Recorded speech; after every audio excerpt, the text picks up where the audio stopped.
for local news, traffic, and weather for Ottawa and the Valley.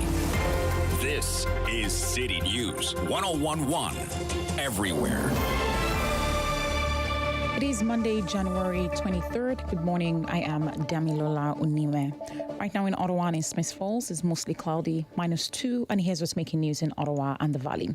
Some trains on the Confederation line have been held due to a stop train on the track. So if you're heading out and plan to use the LRT, you're advised to pack your patience. Paratranspo says all service at Lyon, Pimisi and Bayview stations are only on the eastbound platforms. Paratranspo staff are on site at each station if you need help. I will continue to bring you updates on this developing story. It's a big week at Ottawa City Council. City News reporter Chris Curries has the details.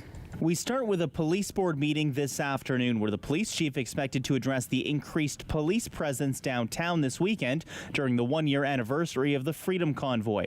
There's no word of a 2.0 version, but police say they are monitoring.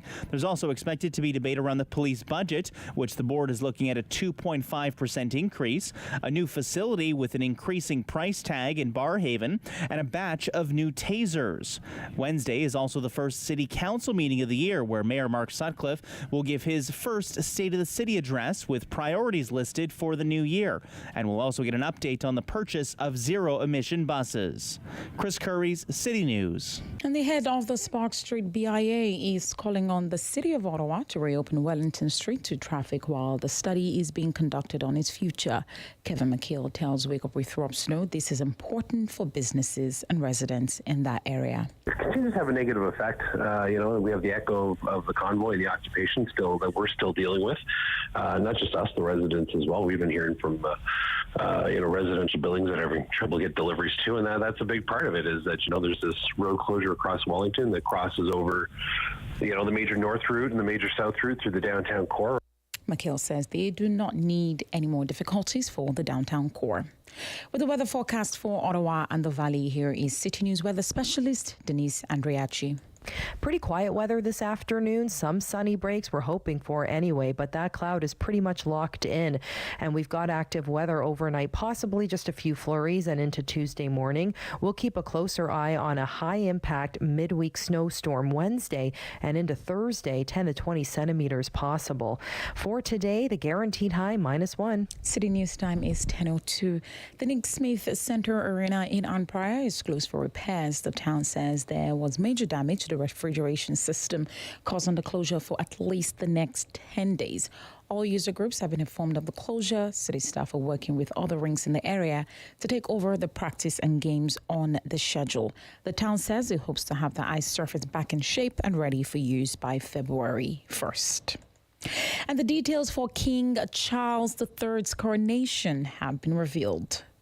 Buckingham Palace announced yesterday the coronation will be a 3-day event. On Saturday, May 6th, the King and Queen consort will be crowned at Westminster Abbey. Processions to and from the Abbey will take place, ending with a balcony appearance at Buckingham Palace. On Sunday, May 7th, it's a star-studded concert at Windsor Castle. And on Monday, May 8th, it'll be a holiday for those in the UK and a day to volunteer in the community. ABC reporter Lama Hassan says the guest list for the coronation has yet to be announced. A question mark still hangs over whether we will see Harry and Meghan, the Duke and Duchess of Sussex, at the event. Couple's relationship with the rest of the royals particularly strained after the release of Harry's book Spare, the best-selling book setting records. The lineup for the big concert has yet to be revealed, but organizers are promising some of the world's biggest entertainers. Eva Fragiscato, City News. I am Damilola Unime. For news anytime, follow up online at ottawa.citynews.ca. Connecting you and your community. This is the Sam Laprade Show on City News 101.1 FM and 1310 AM. Well, happy Monday, everyone. I'm Sam Laprade, and it is January the 23rd.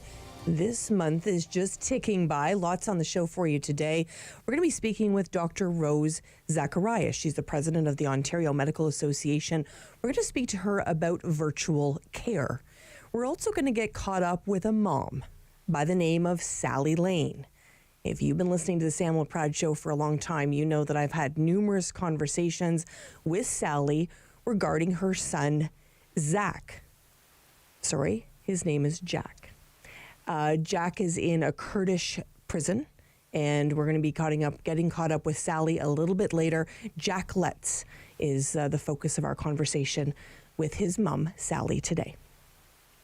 We wanted to get caught up today with Laura Shantz regarding OC Transpo and LRT. Hello, Laura. How are you? I'm great. How are you today? Good. Laura is with Ottawa Transit Riders. And Laura, spending $350 million on electric buses. What were your thoughts? I think we need to be thinking about the future. I think it's an investment that's going to come. And if we can get some money from other levels of government to help us with this, we know OC Transpo is not in the greatest financial position. So if that money is out there and available, it's wise to take it while we can. Mm-hmm. It's really interesting to see how this is coming down. We saw Mayor Mark Sutcliffe. He was very excited about these buses. He was just able to sort of be a part of the the opening of it, or talking about it, but he wasn't really part of the acquisition of them. So this is coming from the time of Mayor Jim Watson. Do you think there's anything out of this, Laura, that will be scandalous at all in terms of the fact that over the time we've seen OC Transpo, obviously have a lot of challenges providing services to the public and to riders. Do you think there's anything here, or do you think that pilot project will move right along? I really hope there's nothing scandalous. I want to go right out and say that. I think we've had enough drama with our public transit. We just want to get people where they need to go. I know there's been 4 buses that have been rolling around, and to my understanding, things have gone fairly well with those. I really hope that the way the contract has been set up is in a way that should we discover problems as we start to receive buses, we can make improvements, because we're not getting these all at once, right? This is going to be phased in over time. So I do hope that there's some mechanism that if we do see there's a problem, that we can get some correction without just having to take more of the same thing if it's not working. But I don't know what the wording of that contract is, but I'm really hoping that this will go better than our procurement with the LRT, because we know that has not been the city's finest moment. And we really need public transit to work for us and to deliver, and hopefully these buses will do it. Well, and I think, too, we've talked about this a lot, Laura, about the fact that, almost the two systems were running separately for a lot of people. We're hoping that integration happens, and maybe this is the time that you'll actually see that working really well together. That's definitely the hope, is to have better integration of our system and to have a system that is working well for all riders.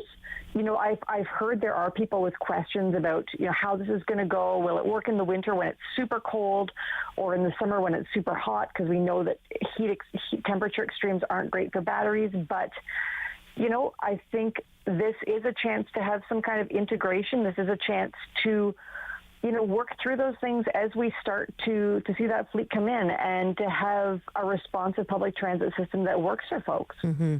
I'm really hoping to. Laura, honestly, I would love nothing more than to be talking really positively about our public transportation system, because not only for the residents, obviously, that have to live their everyday lives, but I do think it puts a bit of a scar on us when people think about tourism and bringing conventions here and that type of thing. I really, really hope that we've turned this thing around.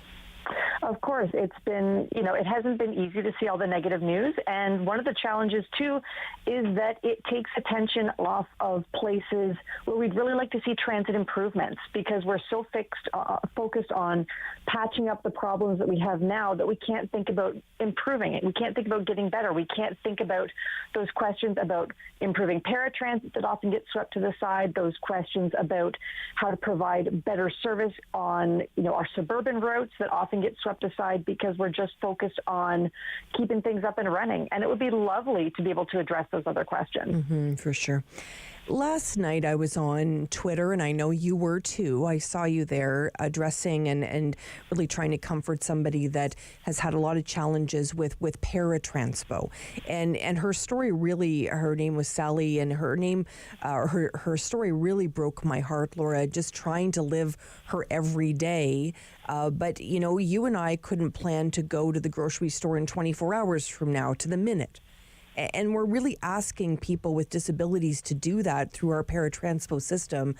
And, you know, the point made is and I thought it was a really good one, is that she said, listen, if every transpo rider in Ottawa had to do what people are expected to do taking Paratranspo, the system would fall apart. And she is not wrong, Laura. Absolutely. Sally is, very correct, very clear. She's a longtime transit advocate and general mobility and accessibility advocate. And she has seen, the good, the bad, and the ugly when it comes to para. And unfortunately, the focus is often on the bad and the ugly because we are dealing with a system that is outdated. We are dealing with a system that doesn't let riders have that basic dignity of just deciding they would like to go out and going out.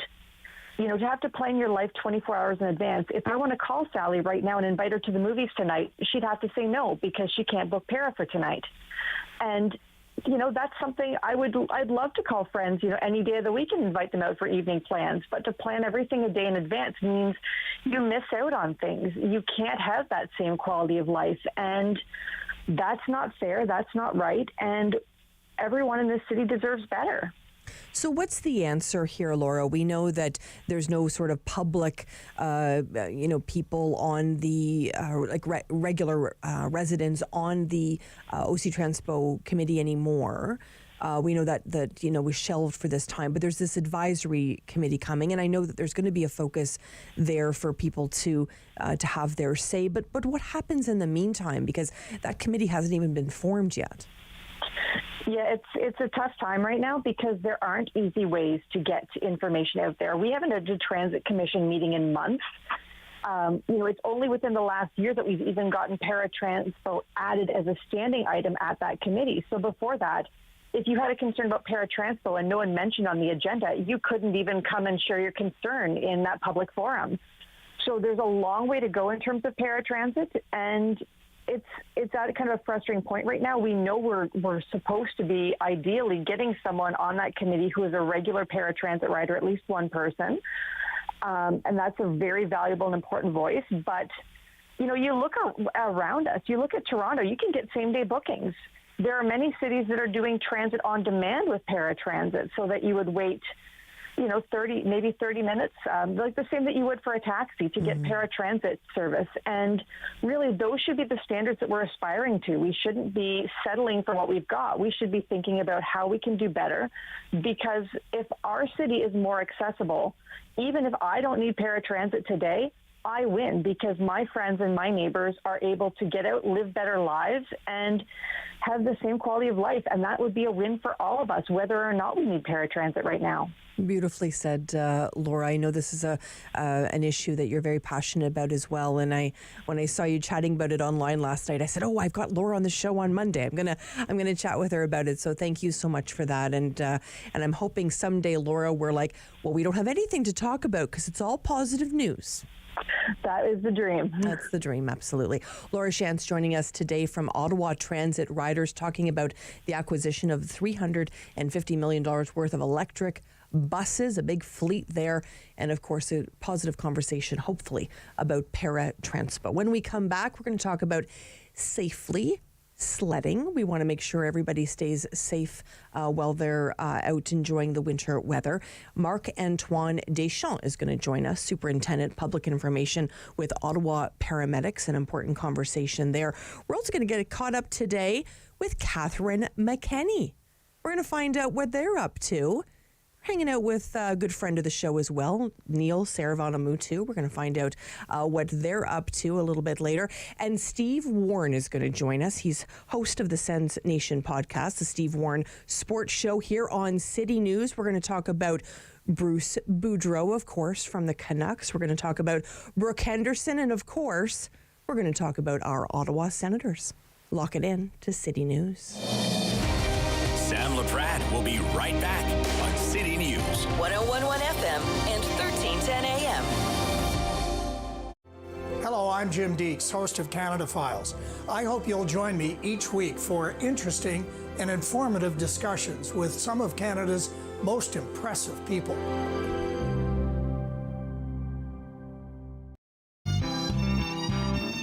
My name name is Joel Tamas. This is Red Heaven, and we are going to be playing the encore concert here in Ottawa. I got goosebumps just looking at the lighting and the sound, and it's very exciting to show up at a place like Shankman.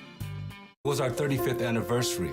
To celebrate, we were on our way to Mama Rosie's, where we had our first date. That's when we heard coming from the radio. So we stopped and listened. It helped us get to safety. So when I think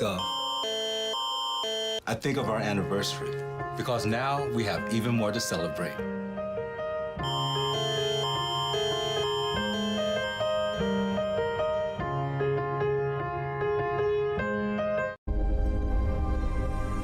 Welcome to the traditional, ancestral, unceded territory of the Stalo people. The Stalo are people of the river. I'm so thankful for the courage and resiliency of our ancestors who lived on this land since time immemorial. Each of us have gifts from the Creator, and our Creator has a plan and purpose to be fulfilled in our territory. As we embrace our traditional teachings, we can lead the next generation into the fullness of what our Creator designed. Our shared history reveals a broken relationship. But as all Canadians commit to hear truth, acknowledge injustice, we can learn to walk in our traditional way, Letsamot, with a good heart and a good mind. Then all of our lives will be enriched. Kwasai.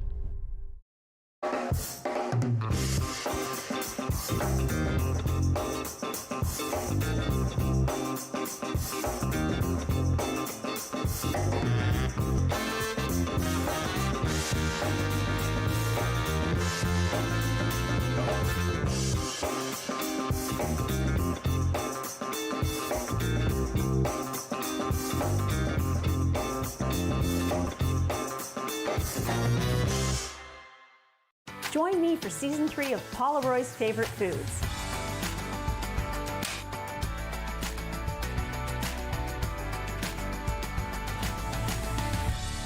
Whew, that was a lot. I think I need a nap.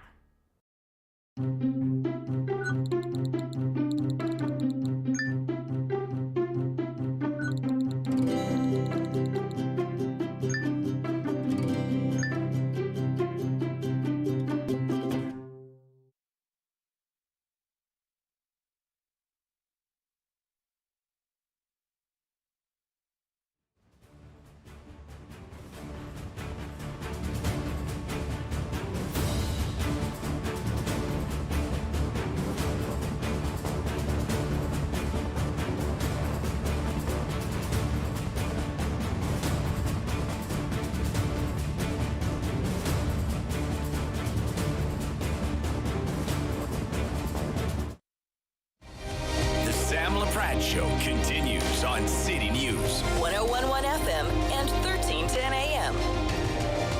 Well, we know there's more snow in the forecast, and we know there's a lot of kids happy about that because they can go sledding, but we want them to be safe. We're going to get all those great tips today from Marc-Antoine Deschamps, Superintendent in Public Information with Ottawa Paramedics. Hello, Marc-Antoine. Good morning. Thank you so much for spending time with us today. Well, thank you for having me. We know that there has been some tragedy around sledding in our community, and it's absolutely heartbreaking to hear those stories. And we know kids love sledding. How can we keep them safe? Well, I think one of the most important thing is picking the hill that you're going to slide down carefully. If you go to ottawa.ca/sledding, they have a full listing with a map of where kids can safely enjoy that winter sport. And then as indication as parking as well. So picking a hill that's approved is probably one of the most important things. Next, it's important to protect our head. So it's important that kids wear helmets. You can have ski helmets. You can have hockey helmets. Make sure they're well adjusted. Make sure there's room underneath for your tube to keep you warm. And then you also have to pick your sled carefully. So we try to stay away from saucers, from inflatables. that cannot be steered easily as you're going down. So we're trying to go with this like a regular toboggan, which is probably one of the safest sleds out there. And then when you go down the hill, it's important that you put yourself on the sled correctly. So we try to avoid sledding head first, as it's pretty hard to brace an impact with your head. So try to slide feet first. Avoid being on your back because then every bump down the road there will be an impact on your spine, and that can lead to musculoskeletal injuries. So as you're going down, the best way is either kneeling or sitting on the sled. These are the safest position to go down. And there's tons of other stuff that you have to do. Mainly is to look down the hill as you're sliding down. Make sure that there's no obstacles. Make sure there's no other sledders that are trying to make their way up. And another thing that you have to consider is the weather. If there was a lot of rain followed by a cold snap, the hill will be extremely icy and the condition will be less than ideal and can lead to injuries as you're picking up speed going down. And we're looking for that nice fluffy snow, right? Hopefully that's what's on the way in the next couple of days. But I think back to when I was a kid, and I remember getting knocked unconscious when I was at the bottom of a hill, and I've never forgotten. I don't think I've ever sled since. So, and I know I had a lot of fun doing it, but it did sort of scare me. I didn't ever want to do it again. So we want kids to definitely do it safely. I noticed bike helmets, absolute no, correct? These helmets are not meant to be in the cold, so I wouldn't go, and there's not any room to put anything warm underneath. So again, what we recommend are mainly the skiing helmets or hockey helmets. Okay, good to know. And when paramedics get called to a hill, how are they sort of getting to kids? Because it must be tricky for paramedics as well. Paramedics will do the same as the other. They'll often wear helmets. We have ice cleats that we can use to keep our grip. And then we have several means of extricating people, whether it's through if they can get the stretchers. If not, we do have special boards that we can use to carry people up the hill, either up or down the hill. Wow, it's really appreciated, everything that Ottawa paramedics are doing to keep our city nice and cared for. Thank you so much for your time today. Thank you as well. Have a good day. Thank you. Marc-Antoine Deschamps joining us today, Superintendent Public Information with Ottawa Paramedics. Lots of great tips there, and we know that when kids are out there, they want to stay nice and toasty warm. We're still buzzing around here about the incredible jackpot that became the Snowsuit Fund 50/50. Our winner was here today. Judy Bond took home over $500,000, Noah. I can't believe it, Sam. And yeah, watching the look on her face today, I think, because I remember when you spoke with her on Friday, Yes. you kind of said, hey, like, it might take a while for that to set in. And Yeah. I think by the look on her face today, it's set in. It's set in for sure. Not only did we have those great big checks, of course, to show how much was raised, but she had that little check which had the actual number on it, and we know the proceeds, of course, from that lottery going back to purchase snowsuits for kids in our community. And we just mentioned sledding. I mean, I know a lot of kids were out enjoying this winter weather this weekend. Noah, do you have any memories of being out there sledding or skiing? Oh, tons of them. And once again, like, I was fortunate enough to not to be able to have the tools and necessities to keep me warm. And I have plenty of fond memories being out on the snow hills late at night, especially. Actually, I remember one time, I think I turned 10 or 11, and my sister woke me up pretty late in one of the winter nights just before Christmas and said, it's snowing so hard, we got to go sledding. We went to a local golf course and plummeted down those hills. But yeah, it's like you said, it's so important for all children to have those opportunities to just enjoy the winter, and now with the Snowsuit Fund, it's a real possibility. Absolutely, and just so proud of our entire team here, Amanda Young and our brand department, and then all the radio stations working together. And a big congratulations to Danny Kingsbury and, of course, the whole team at the Snowsuit Fund. He's the chair of the board there, and it's just amazing to see the community come together. And I've heard from a lot of people saying, hey, Sam, you didn't call me on Friday morning, but they're certainly happy for Judy Bond. So it's definitely a great great day around here. Busy show for you today. We've got lots coming up. As we mentioned a little bit earlier, Dr. Rose Zacharias is going to join us. She's the president of the Ontario Medical Association. Lots to talk to her about. Today's conversation is going to focus on virtual care. I don't know about you, I actually really like it. I like being able to quickly have a conversation with my doctor without having to drive there and drive back and wait in the waiting room and all of those good things. So we're going to have a chance to get caught up with Dr. Zacharias and have that conversation with her. We're also going to have a conversation today with Provincial Constable Melissa Bouchard from the OPP. There was a hit and run involving a tow truck, and they have not found this driver yet. You may be able to help. We're going to get all those details.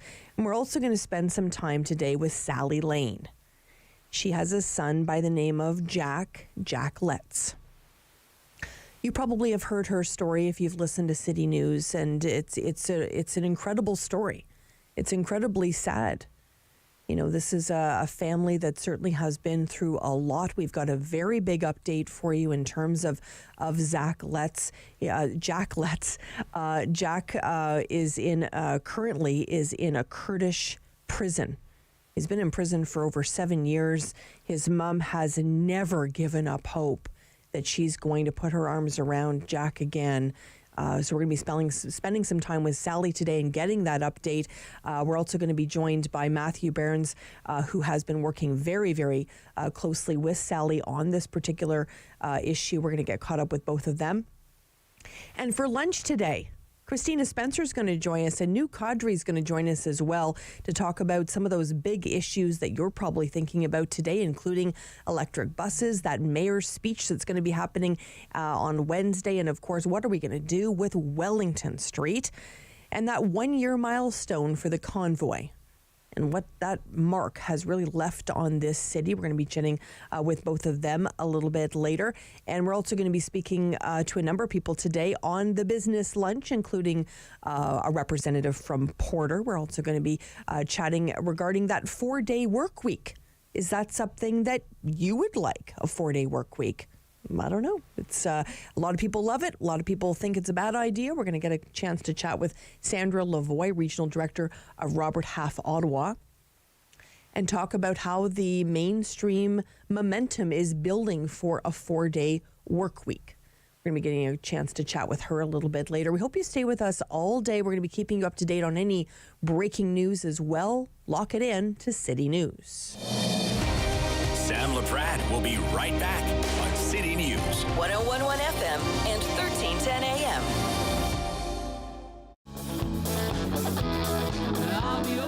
Hey, I'm Ash Ravens. I'm a singer-songwriter in Ottawa, Canada.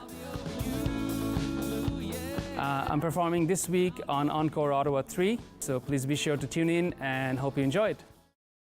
Play 4 games of bingo from the comfort of your own home each Monday at 7 p.m. for your chance to win money from our $2,000 regular bingo or $5,000 super bingo night. Kiwanis TV Bingo, Mondays at 7 p.m. on Rogers TV. When an impaired driver killed my brother DJ, my life changed forever. During the pandemic, all of our lives changed, and many of us turned to alcohol and drugs to cope. As life returns to normal, the increase in substance use from COVID has lingered, and some police services report an increase in impaired driving that caused heartbreak and devastation. Now, more than ever, we need your commitment to never drive impaired, and to encourage all of your family and friends to do the same. Together, we can save lives.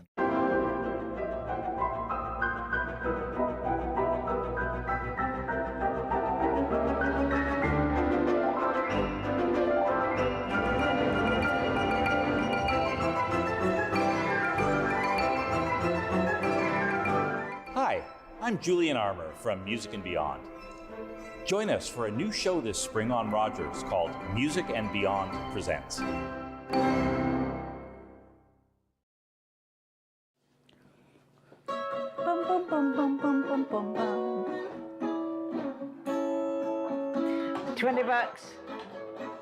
$20.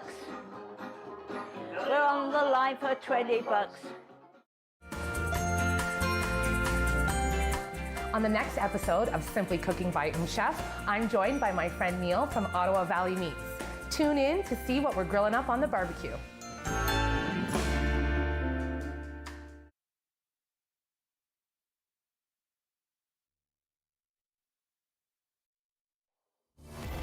Number 1 for local news, traffic, and weather for Ottawa and the Valley.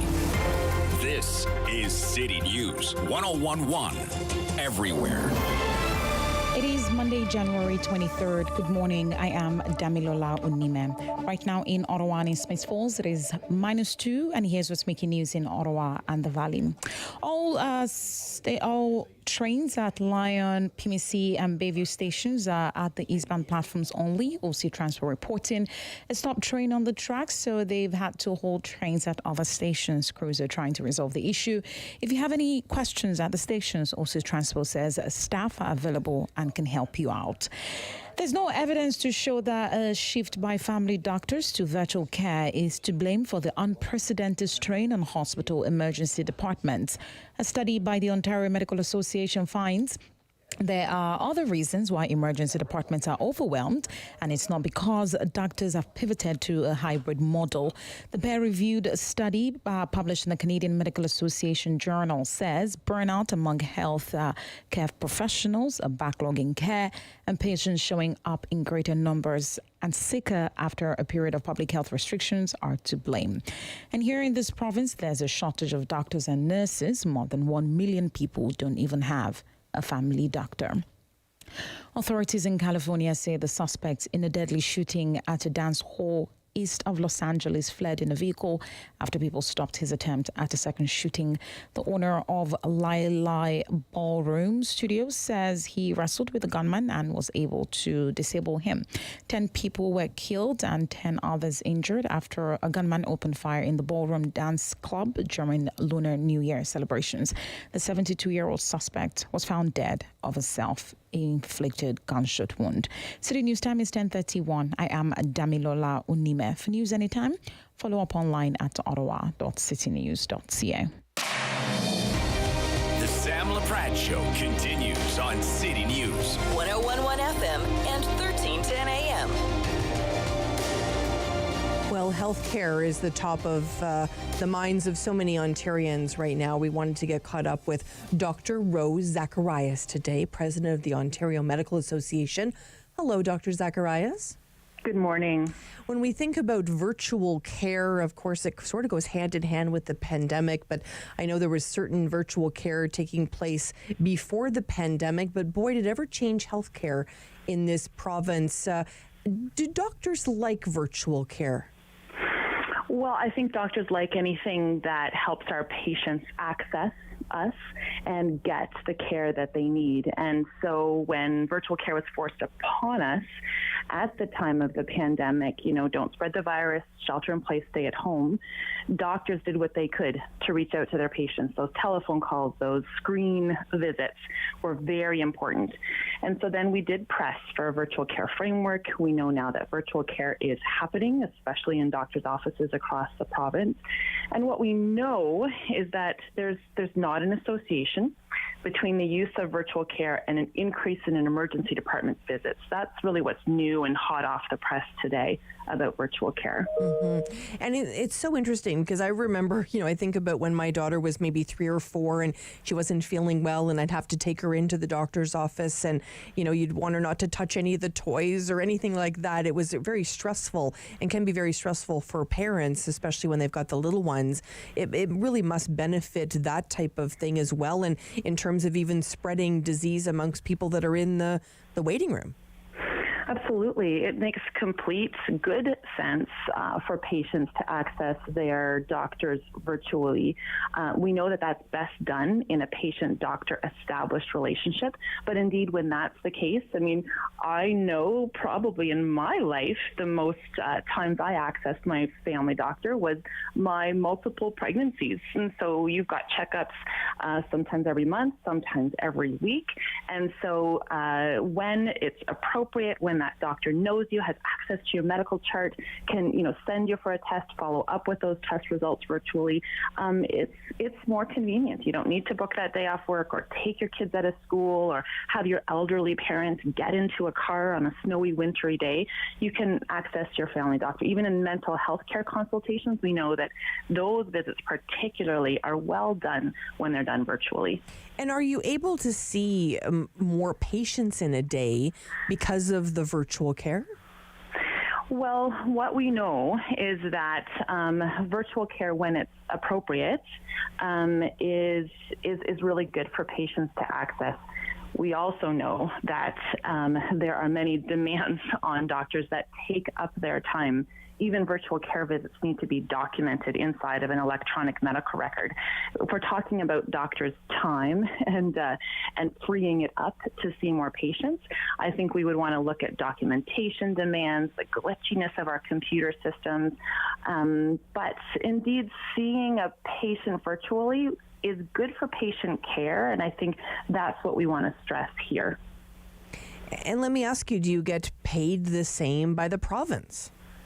So inside of a patient-doctor relationship, that's comprehensive, which means if you are a patient in a family doctor's practice, you're rostered to them, you have a relationship with them, you have seen them in person in the past, or you've been referred to a specialist by a family doctor, those visits are paid on par. That's what doctors went to bat for, really, to provide, to establish that permanent virtual care framework. Because you have to remember, in 2018, only 4% of family doctors in Canada were doing video visits with their patients. Now, the aspirational target is around 40% virtually for family doctors, and that's what we're seeing. Once again, it'll always be a patient-doctor decision about when virtual is appropriate, when coming in person is important. And so those decisions should be made all along. And let me ask you this, Dr. Zacharias. I mean, I know that certainly those annual physicals in many ways have sort of gone by the wayside during the pandemic. Are they starting to come back? And those obviously are in person, but are you seeing a backlog of patients that haven't had that annual exam? Oh, we know there's been a backlog of visits. We counted 22 million patient care visits that didn't happen because of the dealing with the crisis of COVID. Now, many of those were surgeries and procedures. Some of those were routine childhood immunizations and everything in between. So we do know that patients are re-engaging with the healthcare system. What's unfortunate is we know some patients are showing up sicker. That's why our emergency departments are even overwhelmed. We also know that over 1 million people in Ontario don't have a family doctor. We also know that our healthcare teams are burnt out. Mm-hmm. And so these are the stressors. We talk about the solutions. We're committed to working with government on the solutions. But indeed, doctors are working inside now a virtual care framework that we do believe benefits our patients. I remember a couple months ago having a conversation with Dr. Kira Mentang from the Ottawa Hospital, and I, he works in ICU, and I would say to him, Doctor, what are you seeing? And he said, Sam, I'm not seeing patients come into the Ottawa Hospital with cancer. I'm seeing them come into the Ottawa Hospital full of cancer. Mm-hmm. And that rocked me. I think about that all the time, because I think a lot of us during the pandemic have been like, I don't want to be the burden on the system. I don't want to go in and see a doctor for fear of getting COVID. And in many cases, and I have a friend who lost her mom because she just didn't want to go to the hospital. So that compassion burden, that is shared. Absolutely. Our patients are suffering pain, chronic pain, waiting for a backlog of surgical procedures, hip and knee replacements. Some cancer screenings, as you've mentioned, CTs and MRIs, are just been backlogged because we had a global pandemic that we had to pivot to in that emergency, and it was nobody's fault. But these things then got pushed onto a shelf, and so our strategy there is a series of surgical clinics that are dedicated to catching up on some of these and those surgeries, but also diagnostic tests. And so always wanting to provide the best care for our patients patients, but absolutely, it is very difficult. And I've spoken with our physician members across Ontario who struggle to tell their patients you have to wait, who struggle to tell their patients this CT scan is showing more advanced disease. Now, we prioritize cancer suspicions, absolutely, but we have a crisis on our hands. We need to be bold and innovative with our solutions, and so Ontario's doctors will always stand behind that. Who do you think was sort of sharing the fact that there was more hospital emergency room visits because of the virtual care piece? Where did that sort of rumor start, if you will? I think we were not sure. We knew. I've worked in the emergency department for 20 years, and I never thought we would see the day where we were closing emergency department doors. And we all wondered, what is causing this? What we know is that patients are showing up sicker. We just talked about the reasons why, and we're operating at a level of burnout. And so we're short-staffed, which would, of course, handcuff the capacity of an emergency department. And we are not doing very good with community care, palliative care, hospice care, and long-term care. And so patients wait in hospital, which kind of is a ripple effect and backlogs the whole situation.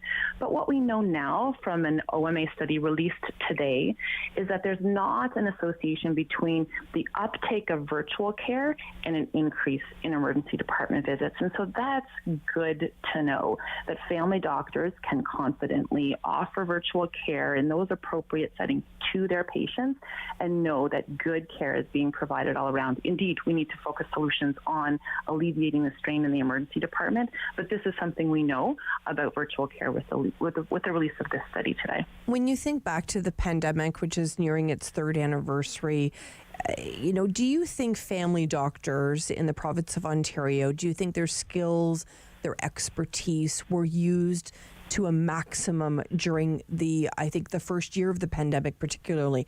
Do you think we were really tapping into what those doctors had to offer? I think family doctors have always been there for their patients and also have been required to adapt to healthcare system changes. And sometimes our healthcare system changes are not helpful. We introduced an electronic medical record. I've been in practice for over 20 years, used to chart with a pen and paper and a filing cabinet, right? But now we have computers, and we should have computers. But the digital discoordination inside of our medical system is atrocious.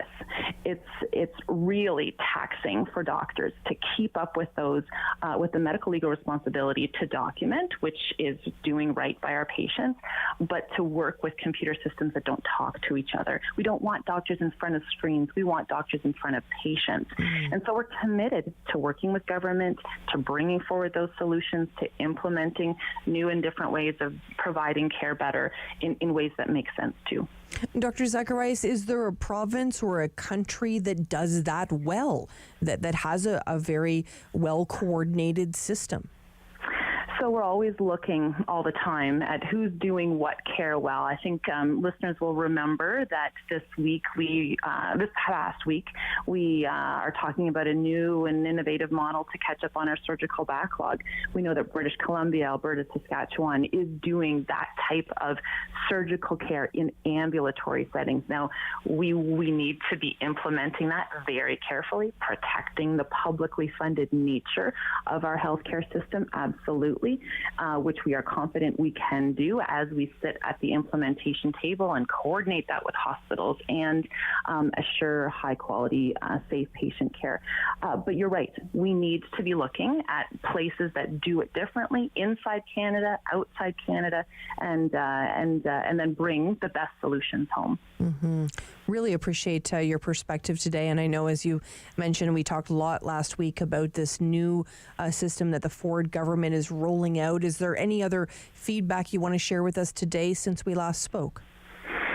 I'm very proud of my physician colleagues, nursing colleagues, the entire healthcare team showing up at work every day. While, yes, there's a team of decision makers and key players that are adjusting healthcare system issues all the while, but doctors still go to work every day with a compassion and a medical legal responsibility to care for their patients, to do right by their patients.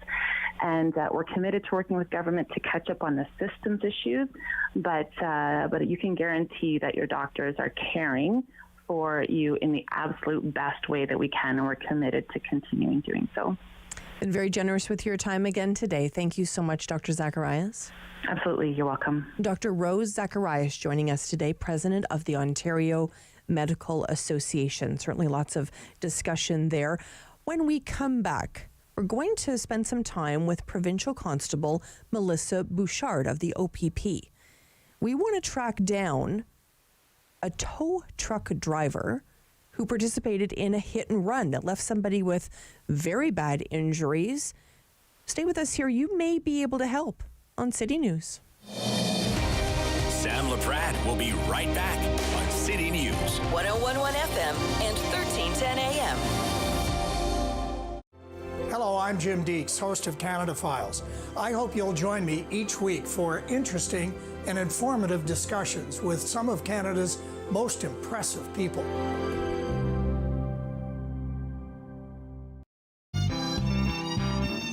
My name is Joel Tamas. This is Red Heaven, and we are going to be playing the encore concert here in Ottawa. I got goosebumps just looking at like the lighting and the sound, and like it's very exciting to show up at a place like Shankman. Do you worry about how much someone drinks? Do you feel angry or depressed most of the time? Do you feel neglected or unloved? Do you feel that if the drinker loved you, she or he would stop drinking? If you answered yes to any of these questions, you are not alone. Not everyone trapped by alcohol is an alcoholic. Families and friends are suffering too. Al-Anon and Alateen can help. Call 1-866-200-0223 or visit alanon.org/help. On Monday's Daytime Ottawa, George Hanna joined us on the show. He is the president of Gabriel Pizza. He's going to tell us about their latest Pizza with a Cause. You know what that means, right? Pizza! I mean, what more do I have to say?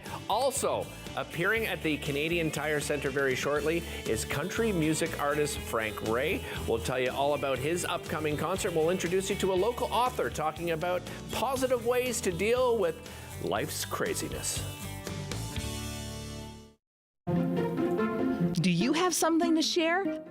Let everyone know about your next meeting, your need for volunteers, or your fundraising event on the Rogers TV Community Billboard. Send us your words and we'll bring them to life on Rogers TV and rogerstv.com. When it's time to spread the word, go to rogerstv.com to add your announcement to the Community Billboard.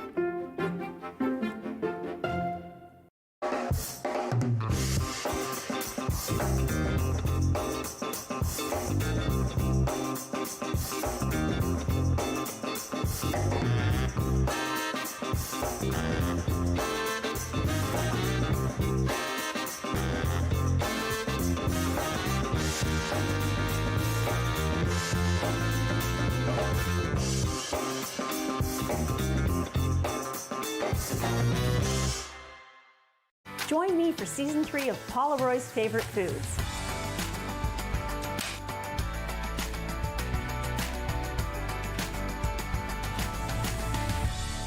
Whew, that was a lot. I think I need a nap.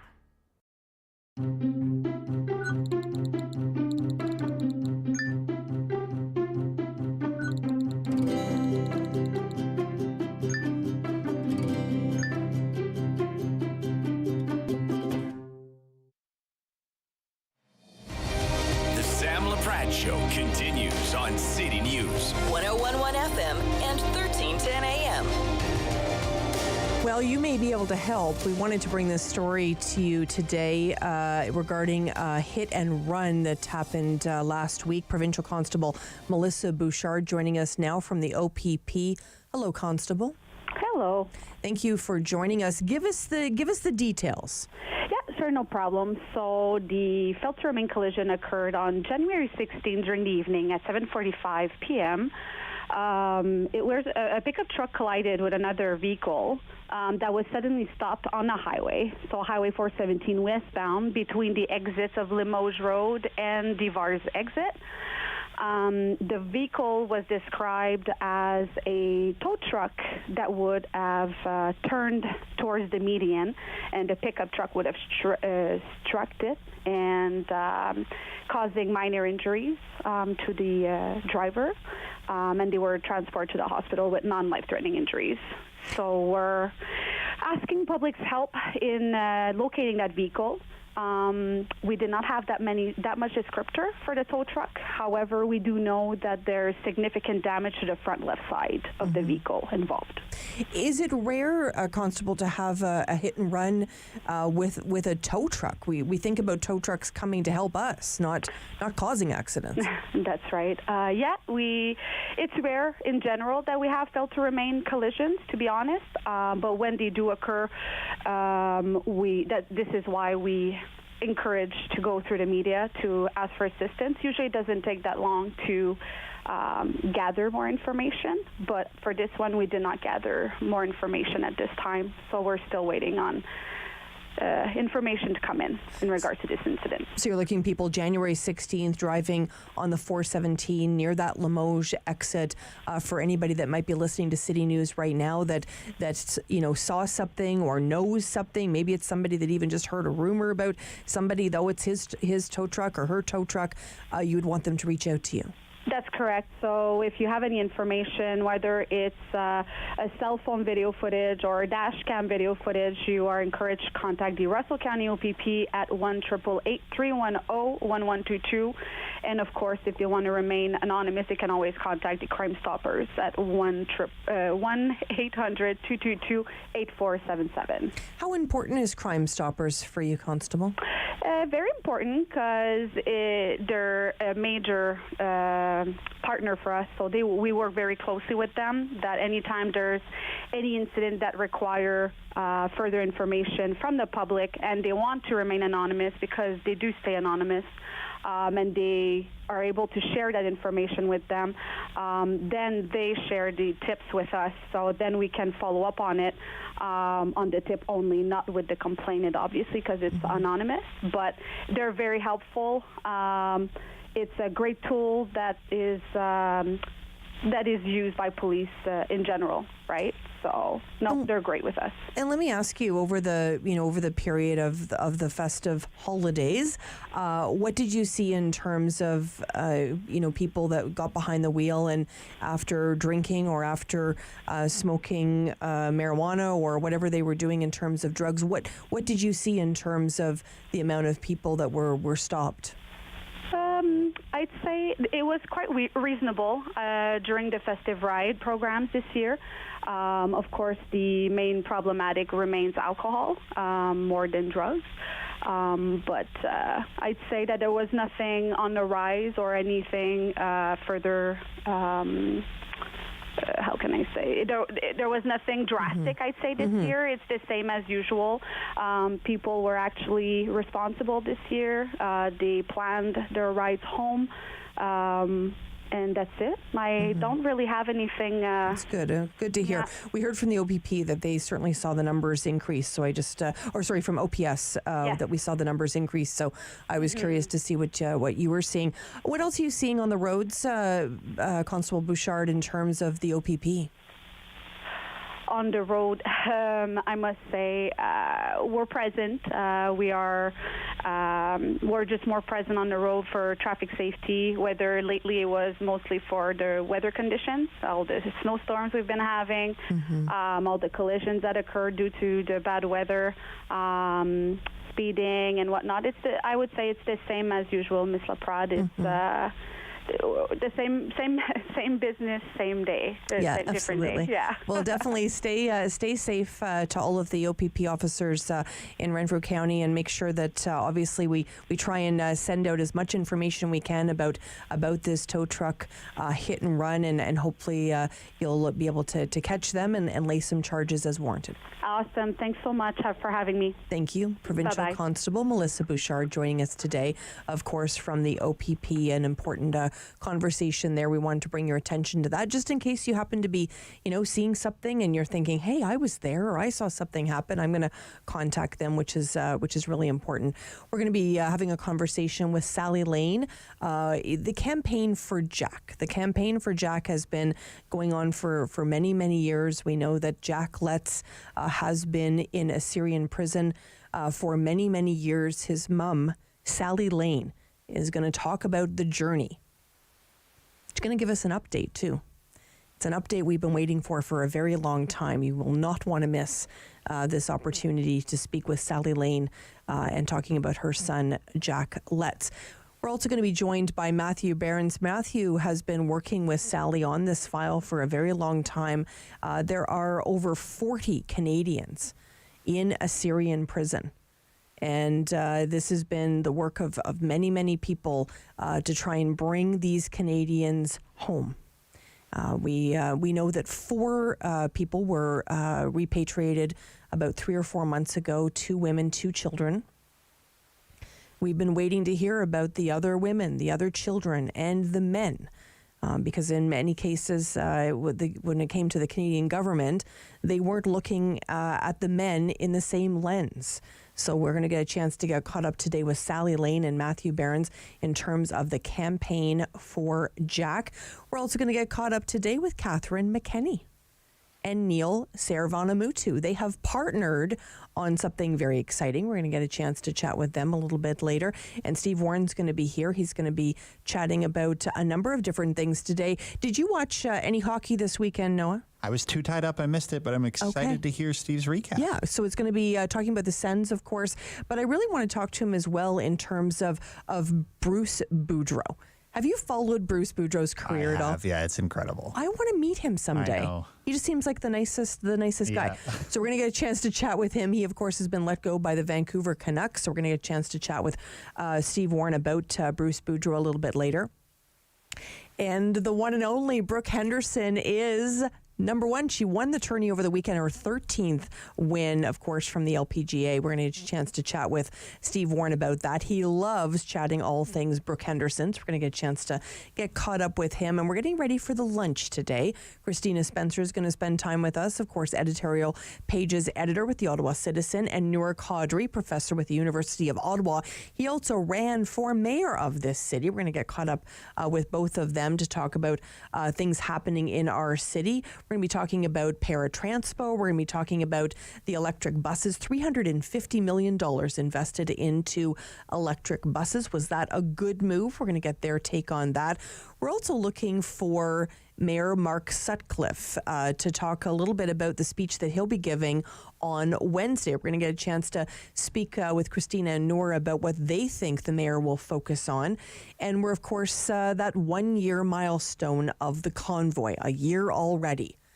Boy, that Convoy really shaped how the year has gone for the city of Ottawa. Still talking about Wellington Street, still talking about safety. A very important meeting taking place today at 4 o'clock. The Ottawa Police Services Board is meeting today. Lots of big decisions. It will be the first time we hear from our new chief. It's been a long time. Chief Eric Stubbs is going to be, of course, at that important meeting today. You want to stay with City News all day to hear all the breaking news. Don't go anywhere. Lock it in, everyone. Sam Laprade will be right back on City News. 101.1 FM and 1310 AM.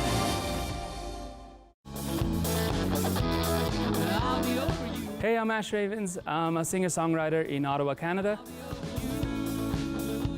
I'm performing this week on Encore Ottawa 3, so please be sure to tune in and hope you enjoy it.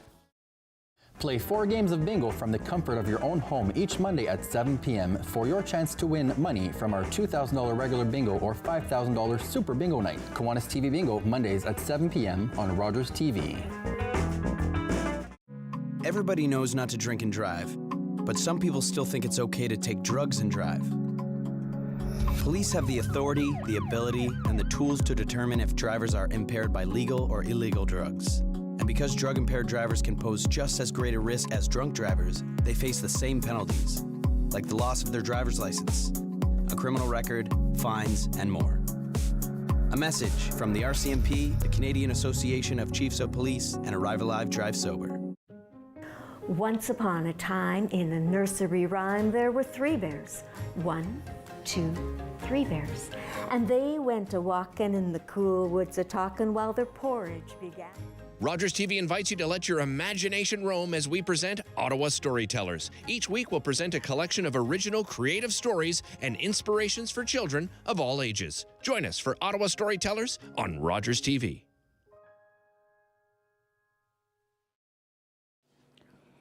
Bum, bum, bum, bum, bum, bum, bum, bum. $20. $20. We're on the line for $20. On the next episode of Simply Cooking by Chef, I'm joined by my friend Neil from Ottawa Valley Meats. Tune in to see what we're grilling up on the barbecue.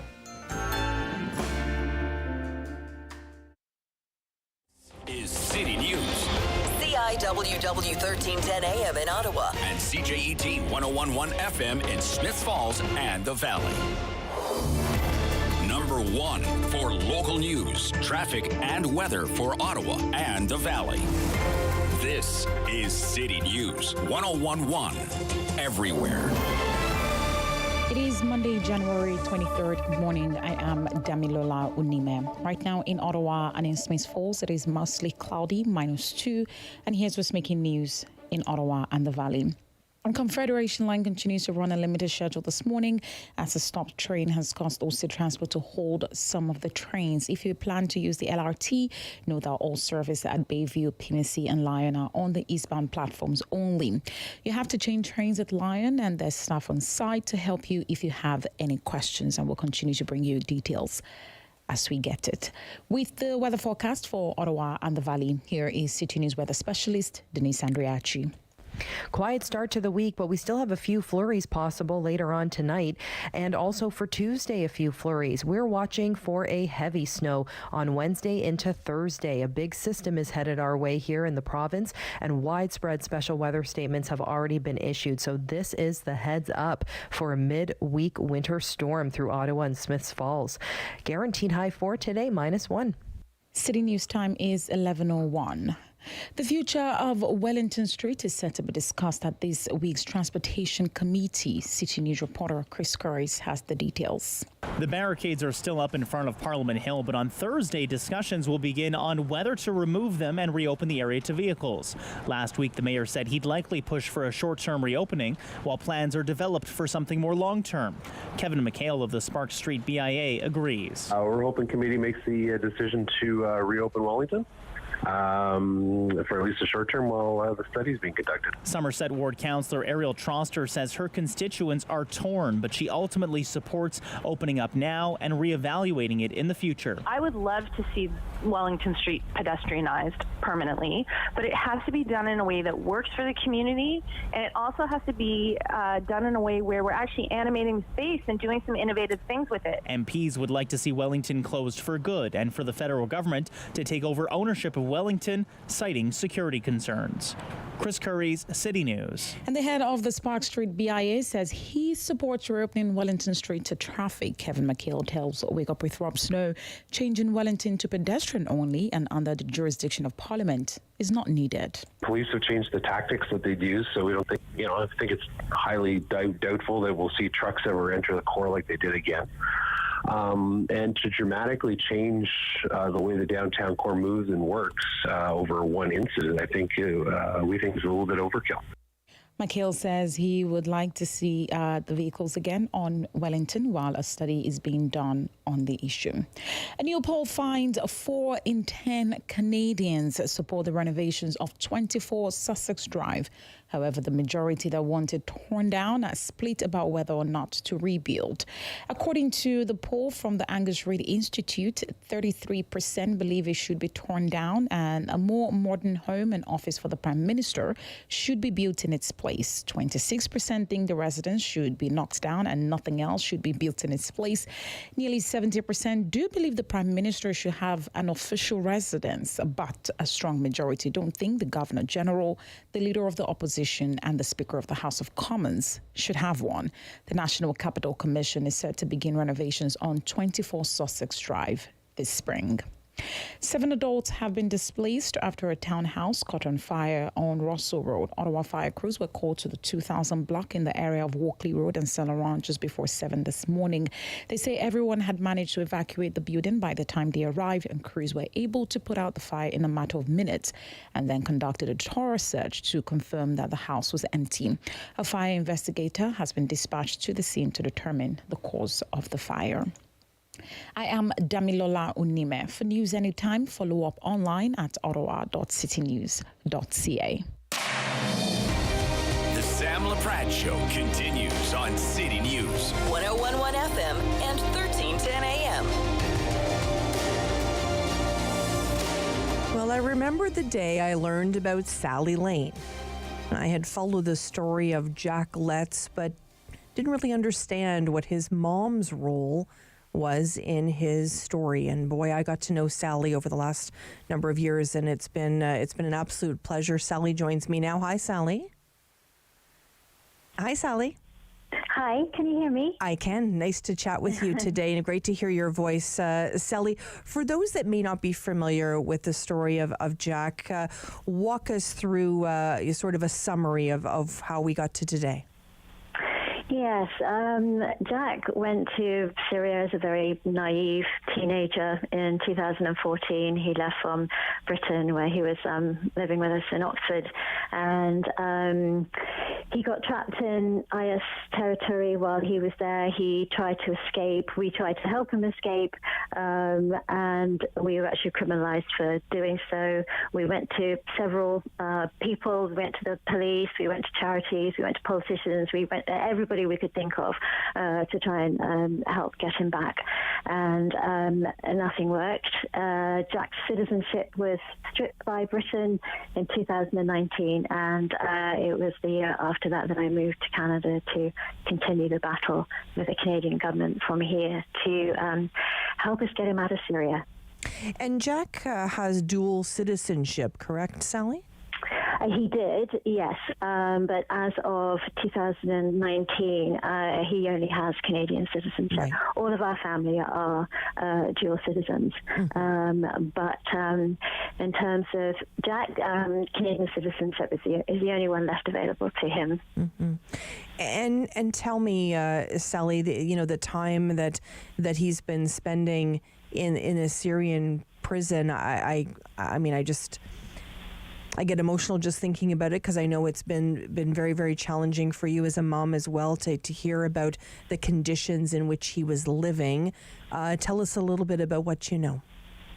Yeah, the conditions are horrific. The cells are very overcrowded and they're unsanitary. Jack said in 2019, by which time he'd been in a prison for 2 years by that time, that there was no hot water, there was no soap, there was a lot of disease. People were dying mostly from TB, from the unsanitary conditions, and he was rarely allowed outside of his cell at all. They were spending, he said, rarely they were allowed 20 minutes outside. And he's been cut off from the world as well. So he's had no access to a lawyer or to his family for all that time. When's the last time you spoke with Sally, with Jack, Sally? The last time I had a voice message from him was July 8th, 2017. And since then, I've only had a handful of Red Cross letters from him. The last Red Cross letter I had was written by him in September 2021, and then we actually received it 7 months later in May of last year. And what did he say in his letter? He said, never give up, don't lose hope. These things are sent to test us. But he didn't really say very much. It was sort of a couple of paragraphs, and a lot of that actually was censored because he's not allowed to give out details of the conditions. So that's the last indication I have of his state of mind.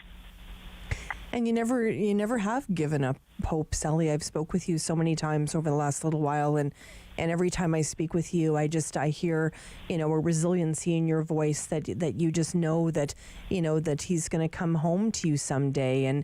And we got some good news on Friday, Sally. We did get good news. We got the best news ever.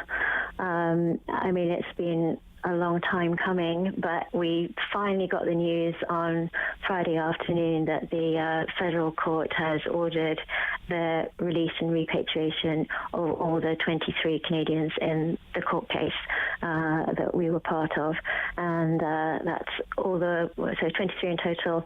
That's 19 women and children, 4 men, of whom Jack is one. So yes, it's hard to believe somehow. It's Don and I are finding it difficult to take it in almost. Like, is this real? Because our hopes have been dashed so many times, but I think this is it now. There was the court order. The wording was very, very strong. The judge condemned the government for how they have behaved in this case, and in the court hearing actually in December, he said that every day that this matter is adjourned, that Canadians are dying or at risk of dying. So he has, in his court order on Friday, he stressed the urgency that they all need to come back as soon as possible. Mm-hmm. Boy, Sally, I think about all the conversations that you and I had, and I would end each interview saying, Sally, someday we're going to have a conversation. I really feel like we're going to have a conversation. You're going to tell me he's coming home. And today's that day. It's overwhelming for me, Sally. I can't imagine how you're feeling. Yes. I remember I promised I would tell you, and this day came. Yes, it is overwhelming. And we've had messages of support from all over the world, from our friends and supporters in Britain and also here in Ottawa, and family members as well from all over the world have contacted me, and they're hoping that this decision will have repercussions for their family members as well, because this is actually the first time that any court in the world has actually ordered repatriation for the men. There have been instances for the women and children, but this is a global first for the men. So my feeling is, even though the government failed us spectacularly by dragging this issue out for years and years and years and refusing to repatriate, that the judiciary has come through for us. And Canada always prides itself on human rights. So in this instance, the judiciary has proven that yes, it is being a leader for human rights and citizenship rights as well, because this was a vindication for the Charter, that Section 6 of the Charter, specifying that Canadians have a right to enter and re-enter their country. So the case was decided on citizenship rights, human rights, and the judge even quoted the Magna Carta, which was a bit of a surprise. But yeah, that's in there too. Wow. And I know it was frustrating for you to get anybody's attention. I know you were standing on Parliament Hill with a sign saying, Prime Minister Justin Trudeau spend some time learning about this. And I know you put, pen to paper and you've written a book, Reasonable Cause to Suspect. Talk to me a little bit about why you decided to write a book, Sally. Yeah, I started writing a book when John and I were going through our trial in Britain, and I was just trying to make sense of things. And so I actually, it was a bit like a diary. I wrote it as things happened. So I would write up what happened in the previous 3 weeks, and then another 3 weeks would happen. And so it was a bit like a sort of running commentary. And then it was actually, I kept getting asked by journalists and scriptwriters and things, people who were kind of interested in what was going on. I was tired of answering the same question, so I said, oh, just read this. So I actually handed it to a scriptwriter who handed it to an agent who handed it to a publisher, and they took it on, which was slightly unnerving because I hadn't revised it. It was sort of, my rough thoughts as everything happened. So it does mean that the book is a bit of a raw version, but maybe more honest for that. Mm-hmm. And, I know the book is just being released. I mean, the timing of everything is just so ironic as well, Sally. There's complete coincidence. So the publication for Canada is February 7th. I thought it was going to be very grim, going to book signings, having to explain the grim story. And now I can just say, he's going to be releasing. We're hoping within the next few months. There has been a timeline given for the release of the Women and Children, which is not being made public, but we're anticipating that it will be in the next few months. For the men, there's no official timeline that was given in the judge's order. It was just as soon as possible. And so we're hoping that the men will be included in that same window of 2 or 3 months. We're hoping. Now we've got this order. We can't wait for it all to happen. And will Jack know this news? Like, when will Jack find out? Do you know, Sally?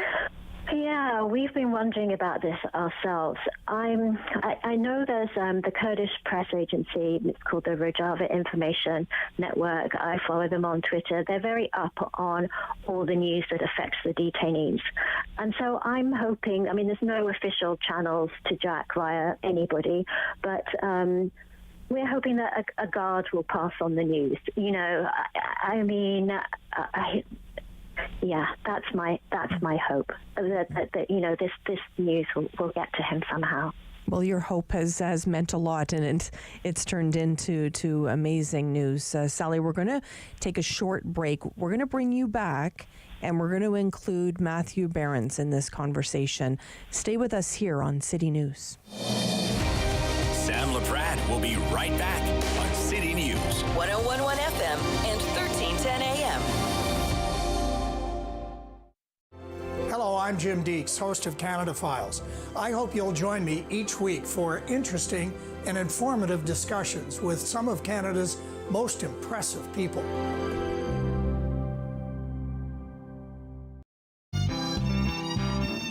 My name is Joel Tamas. This is Red Heaven, and we are going to be playing the Encore concert here in Ottawa. I got goosebumps just looking at the lighting and the sound, and it's very exciting to show up at a place like Shankman. At St. John Ambulance, we're all about community.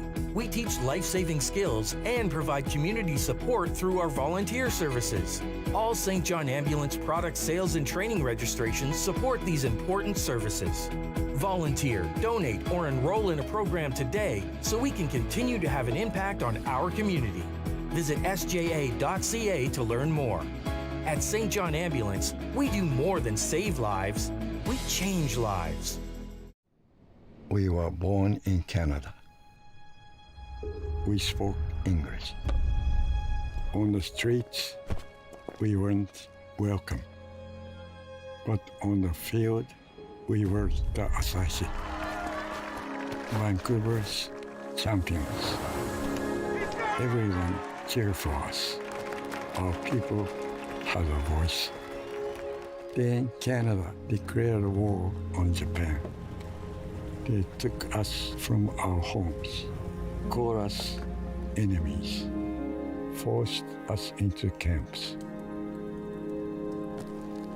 But we brought the game with us. Baseball helped get us through the internment. The Vancouver Asahi were among the 22,000 Japanese Canadians interned during the Second World War. The team never played another game.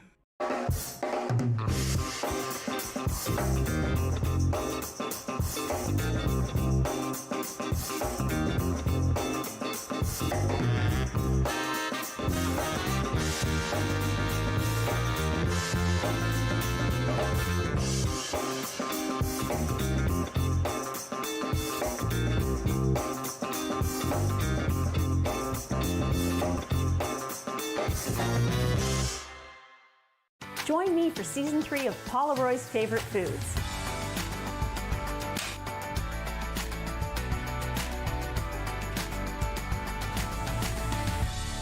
Whew, that was a lot. I think I need a nap.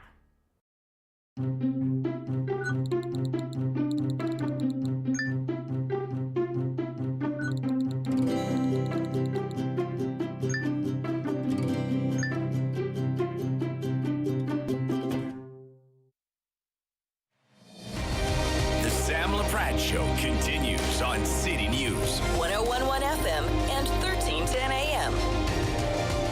We're continuing a conversation today with Sally Lane, the mom of Jack Letts, and joining her is Matthew Behrens for Campaign for Jack.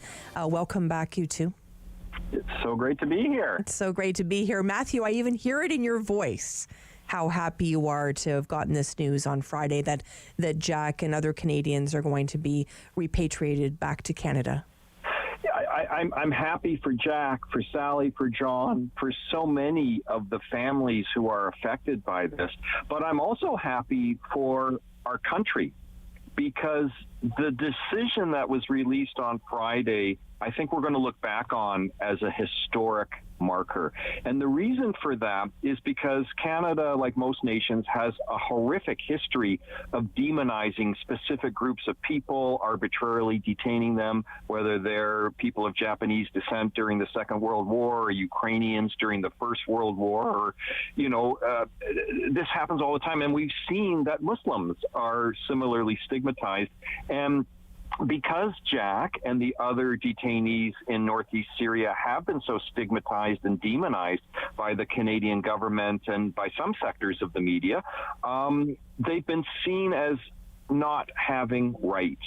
And what this judgment did was restore their rights by recognizing their humanity as Canadian citizens.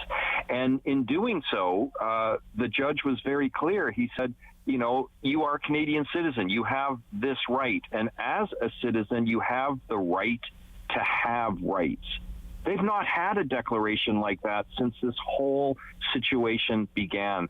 Suddenly, they have rights restored to them by a court. That is huge, not only for Jack and for the others here in Canada, but as Sally said earlier, for all the detainees who are trying to get home to dozens of countries around the world, including in France, where literally as we are speaking, I've just received a text message that the United Nations Committee Against Torture has condemned France for its failure to repatriate its citizens, including its children, from conditions akin to torture. Wow. That's how huge this is. Wow. Sally, take me to the minute you see Jack for the first time. Oh, you're going to make me cry now. Yeah, I've thought about this so often. And now I'm thinking, now maybe it will come true. I know that, he's going to be in bad shape mentally and physically. I'm prepared for that. But I know he'll take a long time to heal and adjust, but, he'll be free and he'll be here in Canada and he can go for walks and, just feel the fresh air. All those things I can dream about now. So I haven't seen him since he was 18, 27. So, yeah, it's going to be huge. Wow. And I can't wait to meet him, Sally. I've learned a lot about him through your book, and I think anyone who reads your book, which is being published by Dunder Press, is going to go, you know what? I really like this guy, A, and B, for a lot of us, we recognize something of ourselves in Jack, because Jack made a decision to go to a place where he saw barrel bombs dropped on people, where he read news reports of mass torture centers of Syrian citizens, where people were having inflamed gas bombs dropped on them by the Syrian regime. And thousands of people from around the world went there to support the Syrian people. Not everybody went there with great intent, but the great majority, I think, did. And when we look at the people who are in those camps and in those prisons, it's been very well documented by groups like Save the Children and Médecins Sans Frontières that these are folks who were victims of Daesh. So why is it, as victims of Daesh, who everybody condemns, ourselves included, why are they the ones being double punished? First, they're maltreated and tortured by Daesh, and now they're in these camps that are being run by the allies of Canada, the United States, the UK. It's simply criminal. And why has this happened? Because of the demonization and the Islamophobia that has laid the foundation to say they don't have a right. They're in the wrong place at the wrong time, therefore guilt by association. But as the judge said in his federal court decision on Friday, that's not how the law works. The judge was very clear, and I was in court, Sam, when the judge asked the government lawyers, do you have any evidence that any of these men have been involved in illegal activities? And the government lawyer said, no, we have no evidence. And that's right there in the decision, not once, but twice. The second time it appears, the judge says, Canadians have a right to free speech. You can disagree with people who hold what you think are loathsome views, but if their views do not lead to violations of the Criminal Code of Canada, there's nothing, you can't punish them. And he said there is no evidence before this court of any of that kind of illegal activity, no violations of the Criminal Code of Canada. So you can see what happens when we demonize people. We just assume that they are criminal when even there's no evidence. So again, a really historic decision, and it's going to be lovely to meet this young man when he comes home, and have dinner with him and Sally, and perhaps you too, Sam. Let's all get together and have a meal and celebrate. Oh, I would love that. There'd be nothing I'd love more is to meet this young man that I've thought about so often. And Sally, as a mom, I used to say to you, Sally, how do you keep up hope? How do you keep going? And what's it like to sort of see the finish line now? And how do you keep going over the next maybe couple of months? Maybe it's weeks. We just don't know.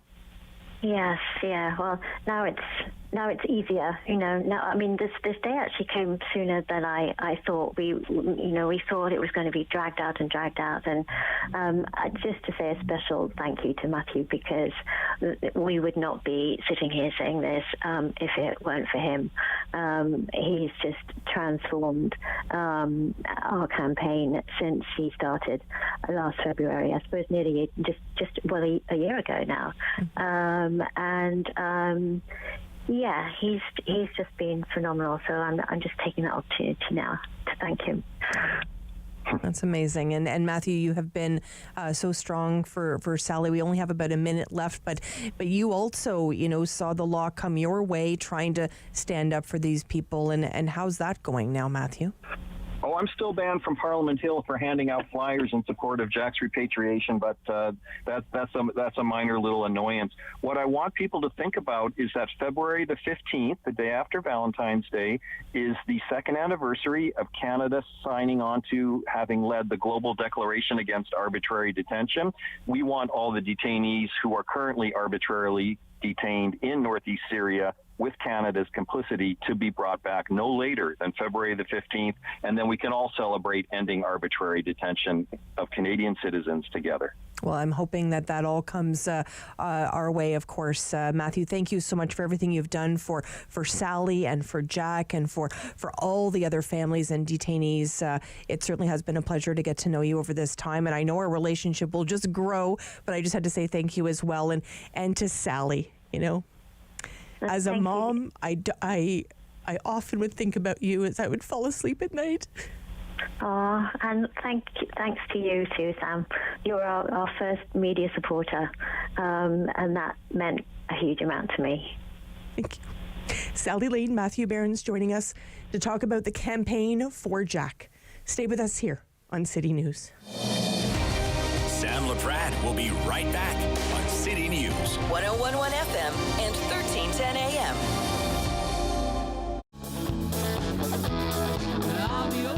Hey, I'm Ash Ravens. I'm a singer-songwriter in Ottawa, Canada. I'm performing this week on Encore Ottawa 3, so please be sure to tune in and hope you enjoy it. Play 4 games of bingo from the comfort of your own home each Monday at 7 p.m. for your chance to win money from our $2,000 regular bingo or $5,000 super bingo night. Kiwanis TV Bingo, Mondays at 7 p.m. on Rogers TV. I'm Wendell Clark with a word about winning. We all know it takes a team effort in any sport and with any challenge. You can be a part of the winning team that shuts out impaired driving. Whether you're out on the town or just hanging out with friends, drink responsibly. Always have a plan for a safe ride home for yourself, your family, and your friends. You'll be helping to shut out impaired driving. Visit ArriveAlive.org to find out more. Arrive Alive. Drive sober. There we go.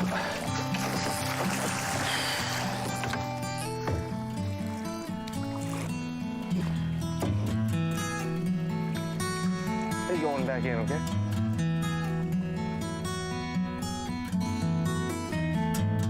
It's a new season of The New Fly Fisher on Rogers TV.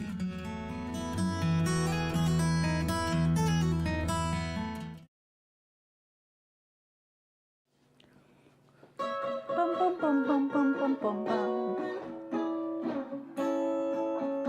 $20. $20. We're on the line for $20.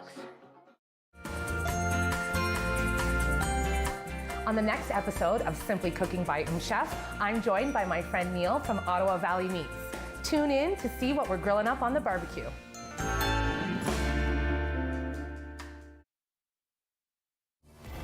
Number 1 for local news, traffic, and weather for Ottawa and the Valley. This is City News 101.1 everywhere. It is Monday, January 23rd. Good morning. I am Damilola Unime. Right now in Ottawa, it is -2. In Smith Falls, it is -1. And here's what's making news this hour. Some trains are still being held on Line 1 this morning. So if you're heading out and will need to get on Line 1 at some point, expect some delays. Also, Transport says there is a stop train on the tracks and all service at Lyon, Pimisi, and Bayview at the eastbound platforms only. Crews are working to resolve the issue and will continue to provide you with updates as they become available. The fate of Wellington Street is up for debate later this week. The Transportation Committee is set to table discussions on whether or not to remove the barricades that went up over a year ago and reopen the area surrounding Parliament Hill to vehicles. Mayor Mark Sutcliffe has previously said he will push for a short-term reopening while the city works out plans for a long-term resolution. Authorities in California are searching for a motive for the gunman who killed 10 people at an LA ballroom dance club during Lunar New Year celebrations. The Monterey Park slaying sent a wave of fear through the Asian American community and cast a shadow over festivities in the U.S. and here in Canada. The suspect has been identified as 72-year-old Hu Cantran. He was found dead of a self-inflicted gunshot wound on Sunday in the van that authorities say he used to flee after being prevented from attacking another dance hall. The massacre was the 5th mass killing this month in the U.S. City News time is 11:31. I am Damilola Unime. For news anytime, follow up online at ottawa.citynews.ca. The Sam Laprade Show continues on City News 101.1 FM and 1310 AM. Well, thank you so much for joining us here on City News. We appreciate it very much. I've been reaching out to Catherine McKenney and saying, okay, what are you up to? And now we can share some good news. Catherine, welcome to the show. Hi, Sam. It's nice to chat with you. Nice to get connected. I felt like we were talking like every week, and then all of a sudden, no more Catherine for a little while. I know. But it was good for you to take a bit of time, Catherine, and come up with your next big adventure. What are you up to now? Well, we Neil and I, who's on the line with us, have co-founded a new national nonprofit called City Shapes. And City Shapes, in the simplest form, will work to make cities across the country better for people. And we will focus, particularly on the areas of housing and homelessness, transit, active transportation, climate action, just how your city functions and how we can work with elected officials and communities across the country to make cities better. And I know all those things you're very passionate about, and you're right, Neil. Saravana Mutu is joining us now. Hi, Neil. Hi there. Neil, tell us a little bit about your background. Sure. Thanks. It's great to be here. Listen, I'm an economist. I worked for a long time in the federal government. Most recently worked internationally as the chief economist for the G20's work on infrastructure. Over the last couple of years, being able to take that national and international experience and bring it back to local issues, and really what are some of the financing issues that we need to worry about at the municipal level. And so that's in a sense how Catherine and I got started, and that's me. It's great to get to chat with you again, Neil. I know you've done some really great work locally as well. And Catherine, I think about your bid for mayor, and of course as former city councillor, and all the issues that you talked about were ones that we would hear you talk about during the campaign. So are you hoping to sort of take that love of that work and bring it across the country? Absolutely. I've been fortunate really most of my career working at the city as a city councillor. I took that obviously through the campaign, but these are issues that I've been passionate about. I think about a lot. And, I joked a bit the other day that I get to now do what I'm passionate about, continue to do that work, and not necessarily have to deal with issues like potholes anymore. That's for someone else. I hit a pothole about. Today, so I totally I'm so sorry. I feel your pain for getting all those phone calls for sure. And Neil, what's it like to partner with someone like Catherine, is so beloved in this city and has done so much great work? Yeah, it really is something special, and one of the things that Catherine brings to the table that I think people across the community recognize is just this a set of solutions that really allow for a city to do better. We saw solutions come forward on housing and homelessness. We saw solutions on how we move around the city in terms of active transportation or transit. We've seen ideas come forward on climate action and how we can make that very real. And so what was really exciting for someone like me is the ability to take those great ideas and to then be able to say, okay, well, how do we do this practically, and from a financial perspective, how do we make this happen? And the great thing about it is that these ideas are all completely doable financially. It's just that municipal finance often doesn't get the level of scrutiny that we see at other levels of government, and so people don't necessarily believe that better is possible. But so for someone like me to be able to come along and say, here's some financial solutions to these great policy ideas that Catherine's putting forward. Mm-hmm. And Catherine, I have to ask you, of course, the question I'm sure you're expecting. Do you miss it already, being around a council table? You know what? Being a city councillor for 8 years was an absolute honor, and it allowed me to meet people that I wouldn't have otherwise been able to meet in the community, work with people at the city, in the community, that I would not have had the opportunity to do, and to also, amplify my ideas, and so it really does. I explain it best this way: you don't have a lot of power, but you have a lot of influence, and I think influence is more important than power. And if you use it properly and you try to talk to as many people as you can and engage with as many people as you can start to make some change. So that part, yes, of course, I miss. Other parts of it, perhaps not so much. Right. You know what? It is a very difficult job. You know, I never make light of it. It really is a difficult job on a day-to-day basis. So I give kudos to all elected officials, all 25 of them down there at City Hall and at City Halls across the country. For sure. And you know, you think, Neil, about all the issues that you talked about being, you know, whether it be climate change or the issue of homelessness and all the other issues that you're talking about. The timing just feels right in many ways, because I think a lot of people are, you know, made these, at the municipal level, have certainly made these priorities in this last election here in Ontario. And we see across the country people trying to come up with creative solutions for homelessness. So I think in terms of opening other doors to City Hall, I think you'll be welcome, Neil. That's just my take on it. Yeah. No, thanks, Sam. I think that's right, and that's what we're seeing too. Is that the time is right. People have been thinking about how do we do this better. So for instance, if we take an issue like active transportation bike lanes, which, you know, as we know, was quite contentious here in Ottawa. We saw last week the City of Hamilton says we're going to do this. We're going to go full steam ahead.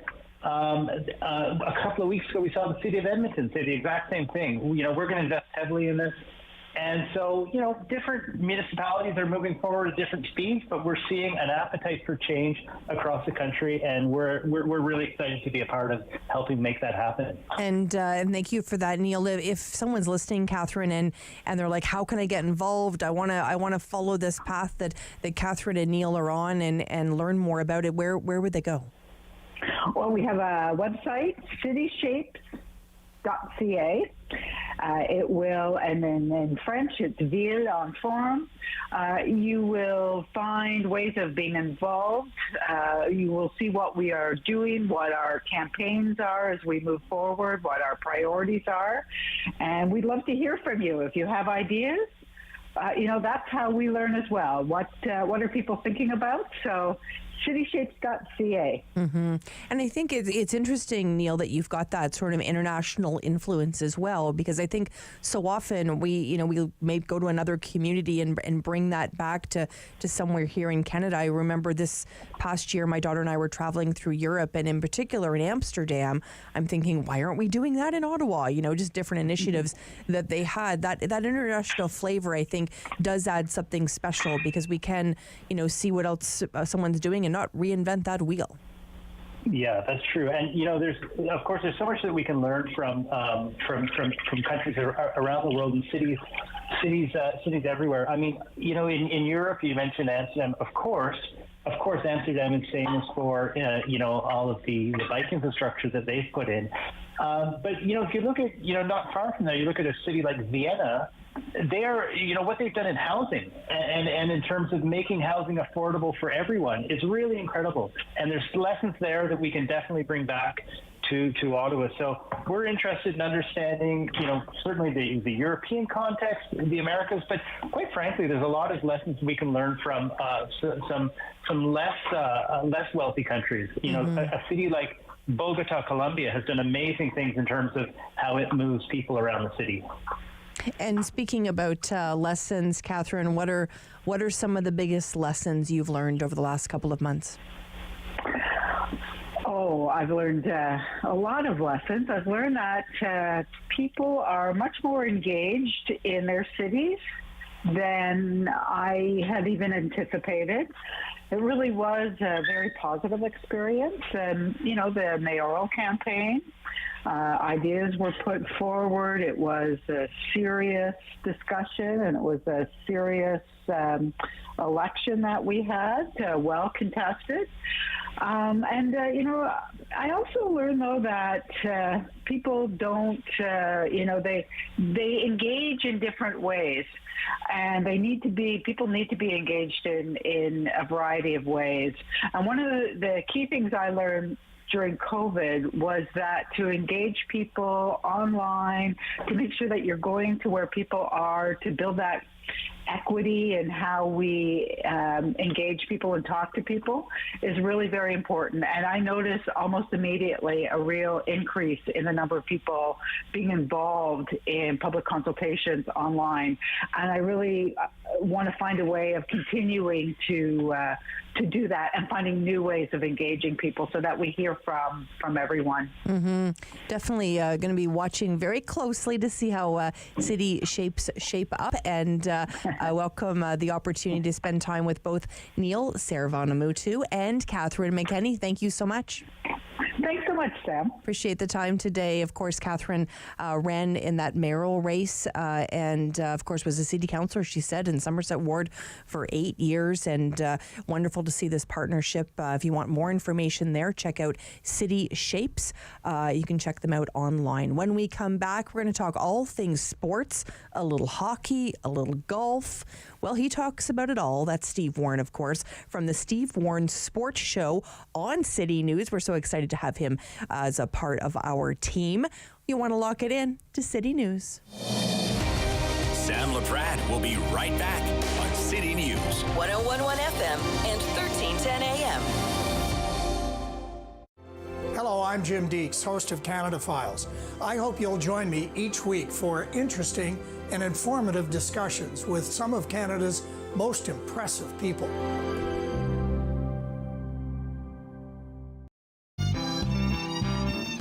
My name is Joel Tamas. This is Red Heaven, and we are going to be playing the encore concert here in Ottawa. I got goosebumps just looking at like the lighting and the sound, and like it's very exciting to show up at a place like Shankman. On Monday's Daytime Ottawa, George Hanna joined us on the show. He is the president of Gabriel Pizza. He's going to tell us about their latest Pizza with a Cause. You know what that means, right? Pizza! I mean, what more do I have to say? Also, appearing at the Canadian Tire Centre very shortly is country music artist Frank Ray. We'll tell you all about his upcoming concert. We'll introduce you to a local author talking about positive ways to deal with life's craziness. For 25 years, you've been helping to make our roads safer by doing the right thing. You've been the designated driver, you've stayed over, called home, you've called a cab or a friend, and planned ahead. Let's keep doing the right thing. Support sober driving by getting yourself and your friends home safely. Do the right thing. Visit arrivealive.org to find out more. Arrive Alive. Drive sober. At Celebrate Ottawa, we love showing you something a little different. We showcase remarkable people highlighting the city's diversity in arts, culture, sports, and nature. We will show you features that prove Ottawa is a vibrant and exciting city. We'll entertain you and we'll even teach you new things. Join me, your host, Lila Grine, as we explore and celebrate Ottawa.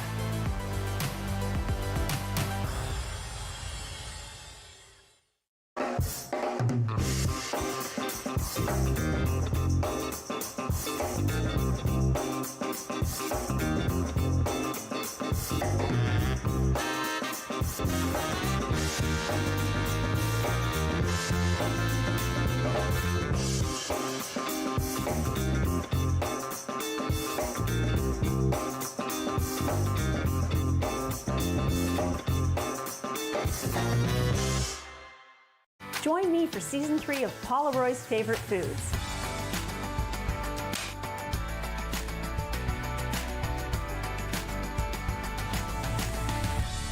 Whew, that was a lot. I think I need a nap.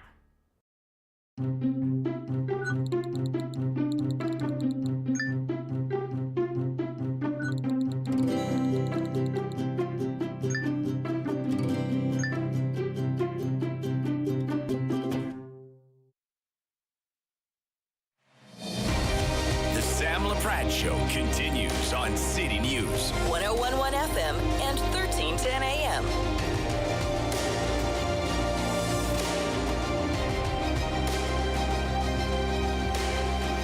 Thank you for joining us here on the Sam Laprade Show, and it's my pleasure to welcome to the show Steve Warren from the Steve Warren Sports Show on City News. Hi, Steve. Hey, Sam.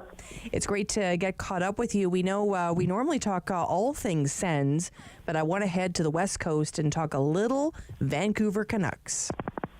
We've had quite a turmoil over the last few days. Bruce Boudreau. There it is. Has sprung up. And we expect a bit of that tonight and tomorrow. There's a lot of sympathy for the beleaguered Canucks head coach. And we know, Steve, that the fans, certainly in Vancouver, were giving Bruce a little bit of love there. For sure, yeah, and it's an interesting circumstance. Usually when a coach is on his way out the door, the fans can't wait to get rid of him. And so it's a weird situation for Rick Tocchet to come into, and that, usually the strength of the new coach is that he's not the old guy. But, it was clear that Canucks fans had some sincere love for Bruce Boudreau. That chant, fired up almost immediately, because the Canucks, when they made their coaching change, I believe it was like 13 months ago, the Canucks went on a real tear. They were really, really good. And so Bruce Boudreau won over a lot of fans. And I think there was some sentiment there, not just that they liked the guy, but they hated how the organization treated him, basically letting him twist in the wind. Jim Rutherford, about 10 days ago, he told the media, "Yeah, I'm talking to other coaching candidates." Isn't that what you love to hear if you're the current head coach? And so I think a lot of Canuck fans, A, like Bruce Boudreau, and B, felt great sympathy for the way he was treated by the team. And I noticed in the Globe and Mail, there was a writer there talking about that this was the Chernobyl of HR management. And I thought that was very well put, that it was just a disaster from the beginning. And once again, you just don't like to see anybody be put through that, no matter what job they have, Steve, but to be in the public eye like that. And there's just something about Bruce Boudreau. I think we all love him. Somebody was saying about, even if Bruce Boudreau punched you in the face, you'd still want to have a beer with him, Yeah, he's an everyman. Yeah. He was a fine hockey player in his own right in the Leafs organization, played a little bit in the NHL, and just a lovely guy. He's a big pro wrestling fan. He's always been one of those guys that is quite endearing, and he's had a great track record of success. Regular season anyway. Playoffs in the NHL, unfortunately, hasn't had the same kind of success. But nothing not to like about Bruce Boudreau, which makes what Jim Rutherford did, doubly annoying if you're a fan of Bruce Boudreau, like to admit that he's talking to other coaching candidates. And then his apology yesterday was ridiculous. Like he tried to apologize to Bruce, not directly to him, but to the media. And he was basically saying, I guess I'm just too direct. I guess I'm just too honest. I mean, you don't build yourself up when you're supposed to be trying to apologize to someone. So, yeah, Rutherford blew that across the board. He's a guy who played in the league for a very long time. He should know better. Mm-hmm. Absolutely. And I can't help but think about our own Ottawa Senators. We know our own coach, DJ Smith, has had his challenges. Steve, walk me through what our Sens are looking like. Well, I think his big concern of the moment is that Josh Norris is going to be out for the season, and that's frustrating. He's been out since October. Came back for 3 games, got the only goal on Saturday night in a tough game against Winnipeg. And, a real frustration there. You can say what you want about DJ Smith. Wherever you are on coaching in Ottawa, I don't think you can deny that he's had terrible luck in the injury department. To be with Norris all season, and he finally gets back in the lineup, kind of balances things out. All of a sudden now he's gone for the season. So they've called up Ridley Gregg today from Belleville, and that's going to be interesting. Really nice prospect there. But, DJ Smith will continue to be on the hot seat until this team turns it around. Maybe when new ownership comes in, they've got a game plan. I feel like if this ownership thing weren't in flux, Sam, I feel like a coaching change would have been made already. Oh, interesting. That's an interesting perspective. Yeah, it's certainly going to be interesting to see who comes in. Any thoughts there, Steve, in terms of the timing? In terms of the timing of a potential replacement, again, I think that it would have been done, I think this season started and went badly. It went sideways. It seemed to me that was the one thing that DJ Smith could not afford, and that is another terrible start. And they had one, and yet nothing happened. So most people have the opinion of, it would have happened by now, if not for maybe a spending freeze or keeping things in check and letting the new owners handle things. Mm-hmm. And I think that ownership will probably find out. I would guess probably in the next month and a half, we may know who the next owner of the Ottawa Senators is. Oh, interesting. It's interesting that it's going to be done before the season end then. I don't know for sure, but the speculation was that once the books were open to some of the potential owners out there, that would be step one to finding the next owner of the Ottawa Senators. It's a broker I believe it's called Galactico Sports Partners, and they're brokering this whole thing. They've just opened up their due diligence website to all the really serious bidders, and it was said that once that was done, it wouldn't be that long until we found out who the next owner might be. Really interesting. And we saw the NCC talking about the lease of the land and all of the sort of the legal side regarding the new rink and the new arena. It's going to be an exciting time in our city in the next little while for sure. Yeah, there's no question, and that's what makes this whole thing so attractive. You got a whole new building that's coming up, and being downtown, being part of the construction process, presumably. So it's a very attractive thing. It's not just an NHL club out in Canada that we're talking about. We're talking about a major multi-event facility that's going to change the game. Mm-hmm. And of course, switching gears a little bit, talking about lucky number 13 for Brooke Henderson with that LGPA Tour win. Couldn't be prouder here in Ottawa and the Valley. Yeah, it's crazy when you think about 13 wins like that. It's just she's 25 years old and she has 5 more pro wins than anybody in Canadian golf history. We all kind of wondered how she might fare at this event. It was the first event of the PGA Tour, the LPGA Tour, and we wondered, she had at her last event, she had back problems, and so where's she going to be in her first time out? It's her first competitive tournament since having those back troubles. She had switched to TaylorMade, so brand new clubs, and she recently had her wisdom teeth out. So you're thinking, she'll dip her foot in the pool in the new season, and no, she goes out and wins by 4 strokes. Wow. So It's been tremendous to see her progress, and she just seems to get better and better all the time. I had my wisdom teeth out when I was about 18, and I'm still recovering, Steve. So there. I had 2 separate versions. So they said, we'll take the first 2 out and see if there's room for the other 2. And they said, sorry, there wasn't. So I had to do it twice. Oh, no, that's not good. But you see, just obviously just such an athlete, Brooke, rebounding that way for the win. And, I think back to this past summer where, even though she didn't win that tournament, she won the hearts of so many, Steve. Even, new fans were coming along during that time. And I know this win definitely will start 2023 off the right way. Oh, yeah. I mean, she had 2 wins last year. She didn't get the Canadian Open win. She'd love to win that every single year because she's just a rock star at that thing. She's the one that everybody comes to see at that event. And, it'll be great to watch her again this year in that event. But it is nice to get it right out of the gate. First tournament of 2023, and you get your first W. It's just, it just sets you up for a great season. And with her new club, she's been putting like crazy. It's always been kind of her Achilles, that maybe the putting game, it can get sketchy sometimes. She was thrilled with how good her putter was, and she's really been working on that. And so she feels like she could have her best year yet.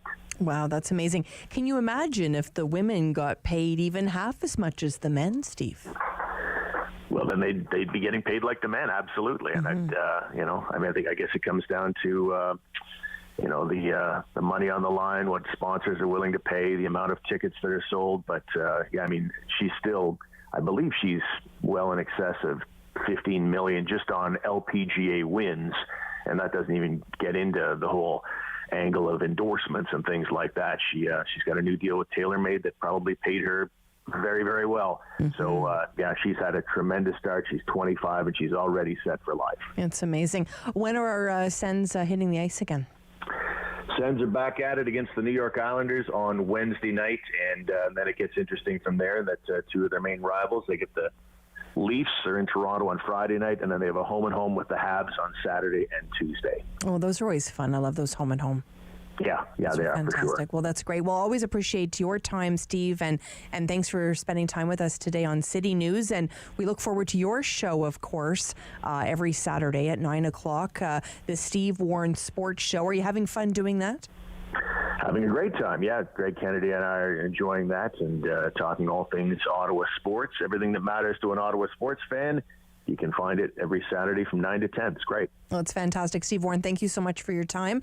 And we hope that you obviously tune in on Saturday mornings to hear Steve on the Steve Warren Sports Show. When we come back, it's lunchtime. I don't know about you, but I'm kind of hungry on this Monday. We're going to be feasting on some of those big topics of the day. Christina Spencer is going to be here. Noor Qadri is going to be here. We're going to be talking about everything from what to do with Wellington to the milestone of the convoy and everything in between. Lock it in to City News. Sam Laprade will be right back on City News. 101.1 FM and 1310 AM.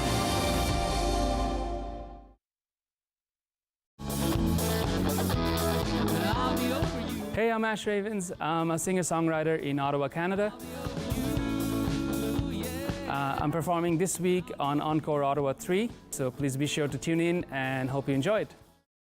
Play 4 games of bingo from the comfort of your own home each Monday at 7 p.m. for your chance to win money from our $2,000 regular bingo or $5,000 super bingo night. Kiwanis TV Bingo, Mondays at 7 p.m. on Rogers TV. Think it's okay to drive high? Think again. Drug-impaired driving is as illegal as drunk driving, and in Ontario, the penalties are the same. If police suspect you're driving under the influence of drugs of any kind, or a combination of drugs and alcohol, and you fail a roadside test, your license will be suspended immediately for up to 30 days. You'll pay a penalty of $198. And you can be charged with a criminal offense of impaired driving, the same as alcohol. Driving high is never okay. Hi, I'm Meg from AIM Fitness, and I'm here with my buddy Fit Finley. Join us every week for Fit Over 50. We'll take you through some low-impact and high-intensity workouts designed to improve your strength and your balance. All you'll need is a resistance band, some light hand weights, and also your water bottle and a sturdy chair. Tune in right here on Rogers TV and let us be part of your weekly routine.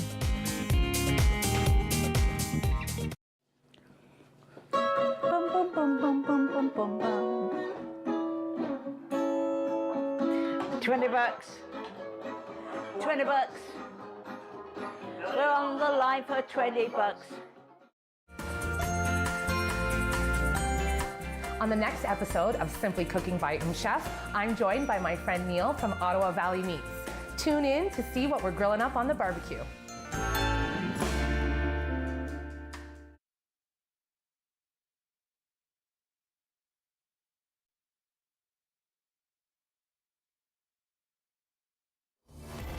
Number 1 for local news, traffic, and weather for Ottawa and the Valley. This is City News 101.1 everywhere. It is Monday, January 23rd. Good afternoon. I am Damilola Unime. Right now in Ottawa, -2. In Smiths Falls, it is -1. And here's what's making news in Ottawa and the Valley. Some trains on the Confederation line are being held due to a stop train on the tracks. So if you're heading out and plan to use the LRT at some point, you're advised to pack your patience. Transpo says all service at Lion, PMC and Bayview stations are only on the eastbound platforms. Transpo staff are also on site at each station if you need help, and we'll continue to bring you updates on this developing story. With the weather forecast for Ottawa and the Valley, here is City News weather specialist Denise Andriachi.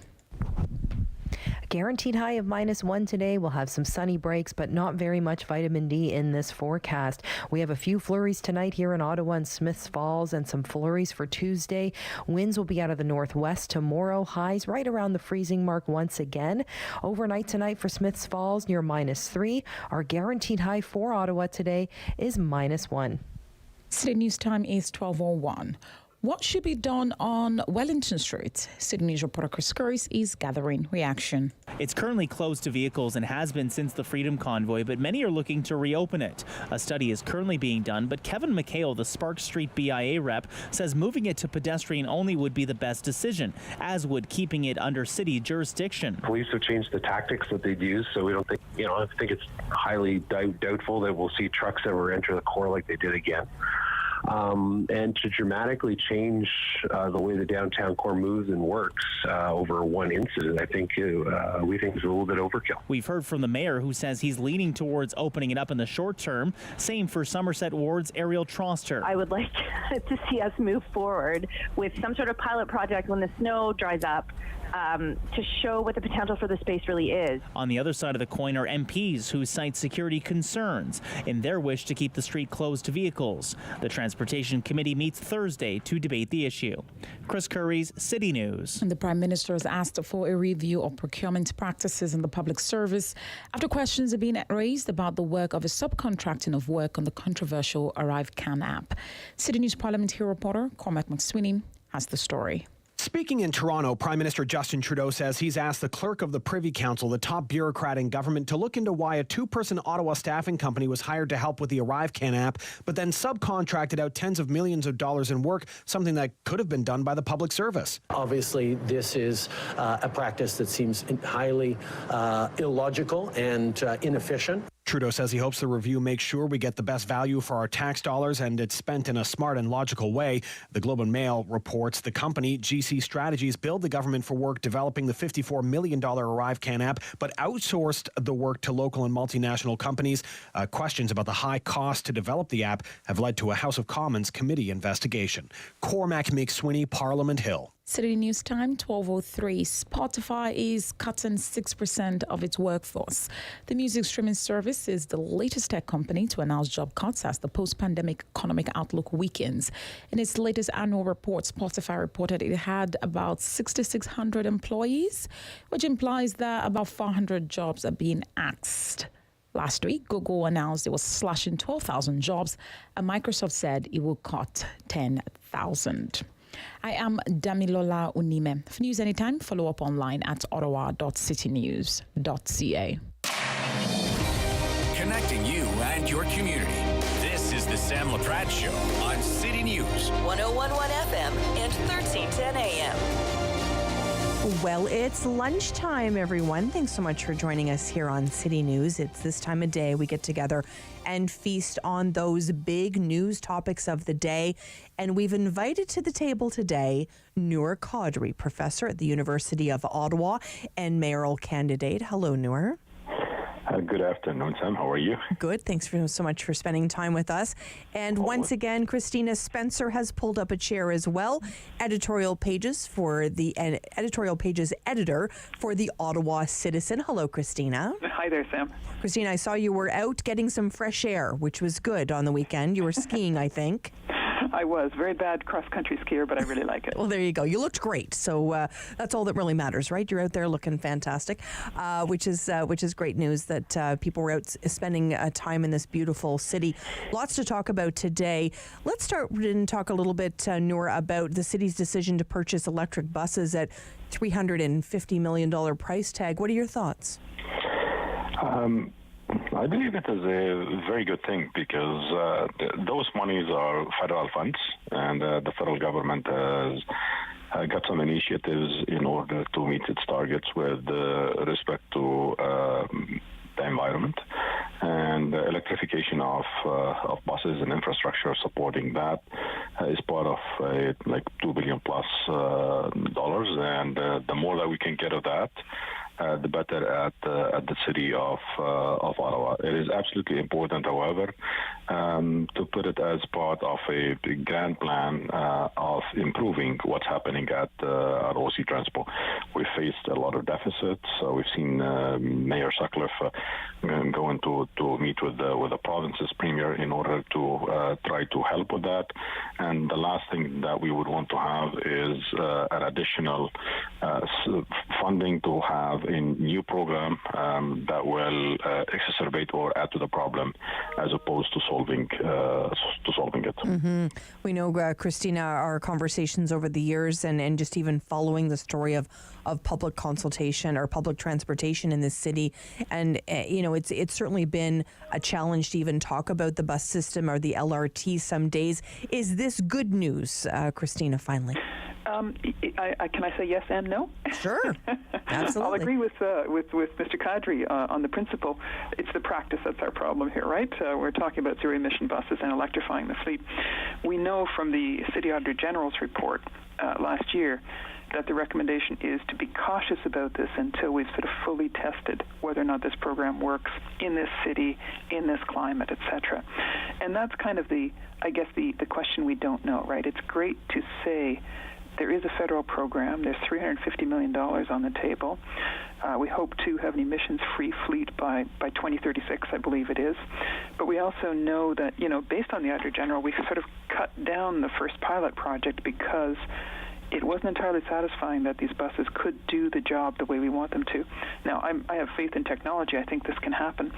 But I would just be saying we need to proceed cautiously, step at a time, and make sure that we're not getting breakdowns, make sure the infrastructure is there, make sure that we don't have buses running out of juice, as it were, because we're in horrible Ottawa weather. We've seen from the LRT just how fragile new systems can be. So we just have to watch that carefully and proceed carefully. And I'm sure that's the way City Council plans to do this. Yeah, beautifully said, Christine. I think that I was thinking the same thing. I picture them sort of just, on Baseline Road going, we just don't have any more, juice to get us where we need to go. So I was on the exact same thoughts as you. But it certainly will be interesting to see how we move forward with that. We'll be watching, of course, very closely. I was on Twitter last night and I noticed, a young woman talking about her challenges with Paratranspo. I mean, this is not new, unfortunate. We've had a number of guests here in the years talking about, their challenges trying to get to point A and point B and not being able to make any sort of last minute plans. They've got to plan their lives 24 hours at least in advance. Noor, what should happen with Paratranspo? Where can we make some changes for people in our community that rely on Paratranspo? Well, I was lucky when I ran for mayor to meet a lot of people in that domain and to listen to the challenges. And one of the things that we've seen is that there are more than 100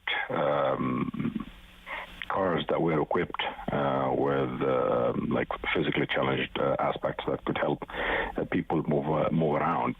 That they were not supported, and it's part of an initiative that the city kind of outsourced some of the aspects that have to do with taxi to specific organizations, and those drivers, they were left, and their cars. There were more than 120 families that lost their support by outsourcing that initiative. Yet we did not solve the problem. We keep hearing those issues that physically challenged people cannot move, especially in bad weathers and in tough weathers. We need the city to give back the authority for those systems and cars to operate again. As part of that initiative, it is absolutely imperative that those drivers could be reinstated. The challenge came to something that is very basic. They could not get insurance because the insurance company was insuring the outsourcer, not the direct drivers. So there might be some basic technicalities that could put 120 other cars on the streets and could resolve the problem once and for all for people who need paratransport transport service. Any suggestions from you, Christina, in terms of Paratranspo and making that system better? Well, I think one of the things that Paratranspo sort of lacks around the council table is that champion, right? That one person who always puts it out there on the table. We've had different councillors who've been given responsibility, let's say, for women's issues or for housing as the champion for, various different things. We don't have anyone specifically for this. I'm sure that every single member of council has great sympathy for the problems here and would like to see them solved, as I think every citizen of Ottawa would. I mean, it's just inhumane what happens to people who cannot travel around and who get their trips canceled at no notice, or paratransit doesn't show up on time, or the taxi that's been contracted doesn't show up. We all hate that situation, but we don't have someone who is clearly focused on it and really getting in everyone's face over it. The community itself has to do this. I think I saw the same tweets as you last night, probably. And, these come from very brave people who are absolutely exasperated with the situation that they've been left in. And I fully understand that. It's interesting because I've had discussions in the past with people about public transit and whether or not public transit all has to be public. There are many cities in the world where this is a private concern, or there are private competing bus companies within cities. And we've all said, oh, God, no, we can't do that, we can't do that. But then we suddenly do a little bit of it with the most vulnerable population, and we think it's okay there. There is an inconsistency in our thinking about this. Wow. I never looked at it like that. Christina, thank you for that. I believe what Christina is saying is absolutely important. Like having a champion for any project, the city would make it a reality, number one. And if I can add a small thing, is that we've got the systems in place. We've got the dispatching systems. So if we need to scale it up, all that we need is just to hire one or two additional employees, and the system could scale up easily, rather than paying tens of millions of dollars for outsourcing for private companies that don't deliver when we can do it in-house. All that we need is that champion and a couple of employees. Christina, thank you, and thank you, Noor, for that as well. We know that a lot of our city council listen to City News at lunch, so you just never know if you've inspired someone today, Christina. And we know this Wednesday, Mayor Mark Sutcliffe will be giving that speech, that annual speech, to sort of set the tone for the year. Christina, what are you hoping to hear from him? Well, I think there are things we have to hear from him, whether we're hoping or not.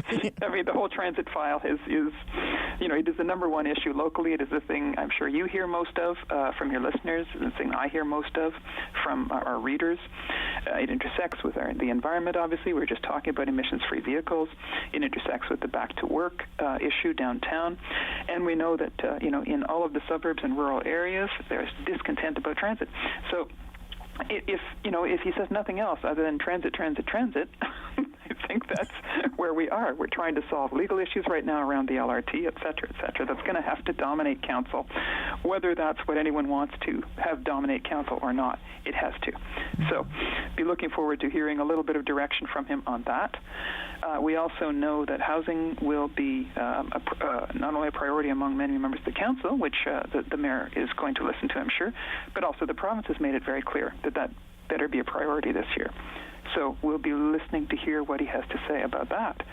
On his own priorities, some of the things he came into to office with, he talked about certain pockets of the city, like dealing with crime in the market.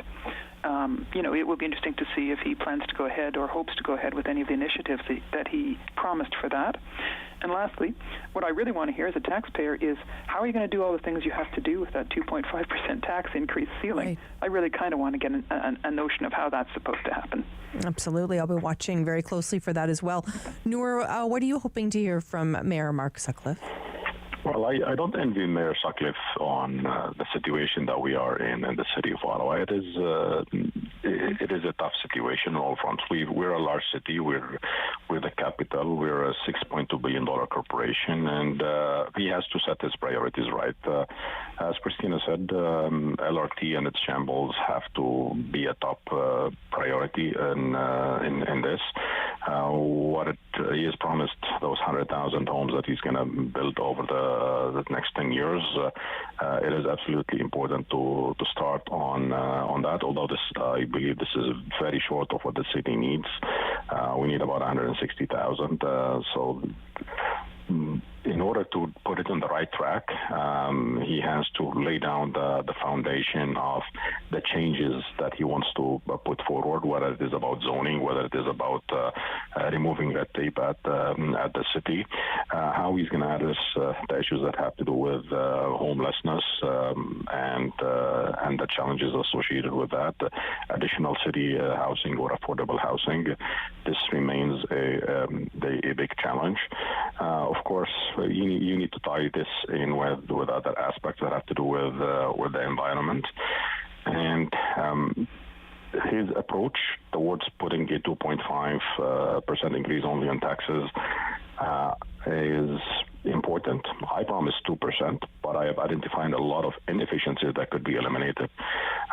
You have to find the monies somewhere. Till now, I haven't seen them in his plans. I hope that he will be addressing those and identifies where he's going to get the money from, because the last thing you would want to do, because he promised he's going to have 2.5% increases for the first 2 years only. Yeah, you don't want to see in 30 years or 40 years 6 and 7% increases. and postponing those challenges for the next time. Very good chat today with Christina Spencer and Noor Qadri. We're going to come back after this short break and continue our lunch today, feasting on these big news topics on City News. Sam Laprade will be right back on City News. 101.1 FM and 1310 AM. Hello, I'm Jim Deeks, host of Canada Files. I hope you'll join me each week for interesting and informative discussions with some of Canada's most impressive people.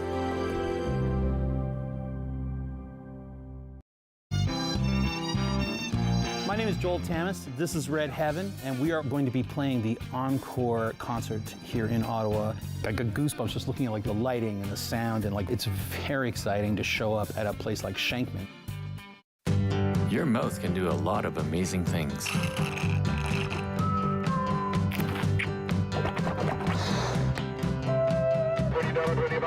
And your mouth can save a life. Hi, I'm Tom Wong. I'm just one of close to 1,000 Canadians in search of a stem cell match. We need your help. A simple swab is all you need to register on the National Stem Cell Database. You could be the one to save a life. Find the hero in you.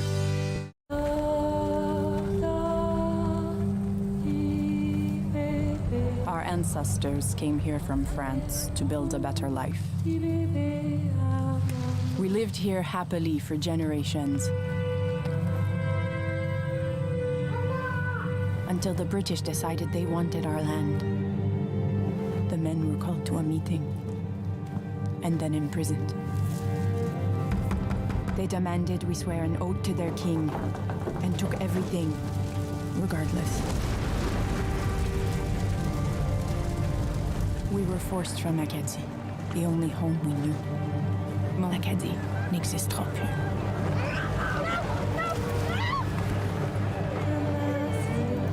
From 1755 to 1763, over 10,000 Acadians were ripped from their homeland.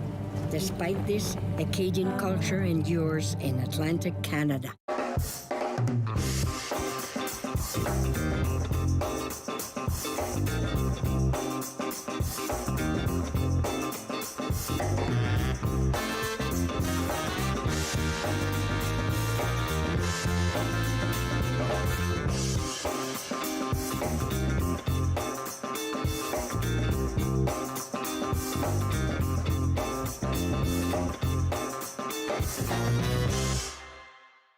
Join me for Season 3 of Paula Roy's Favorite Foods.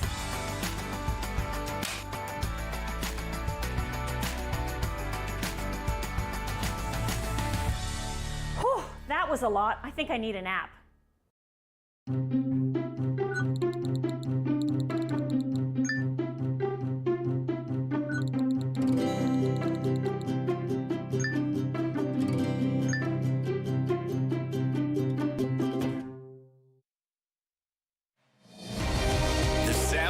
Show continues on City News. 101.1 FM and 1310 AM.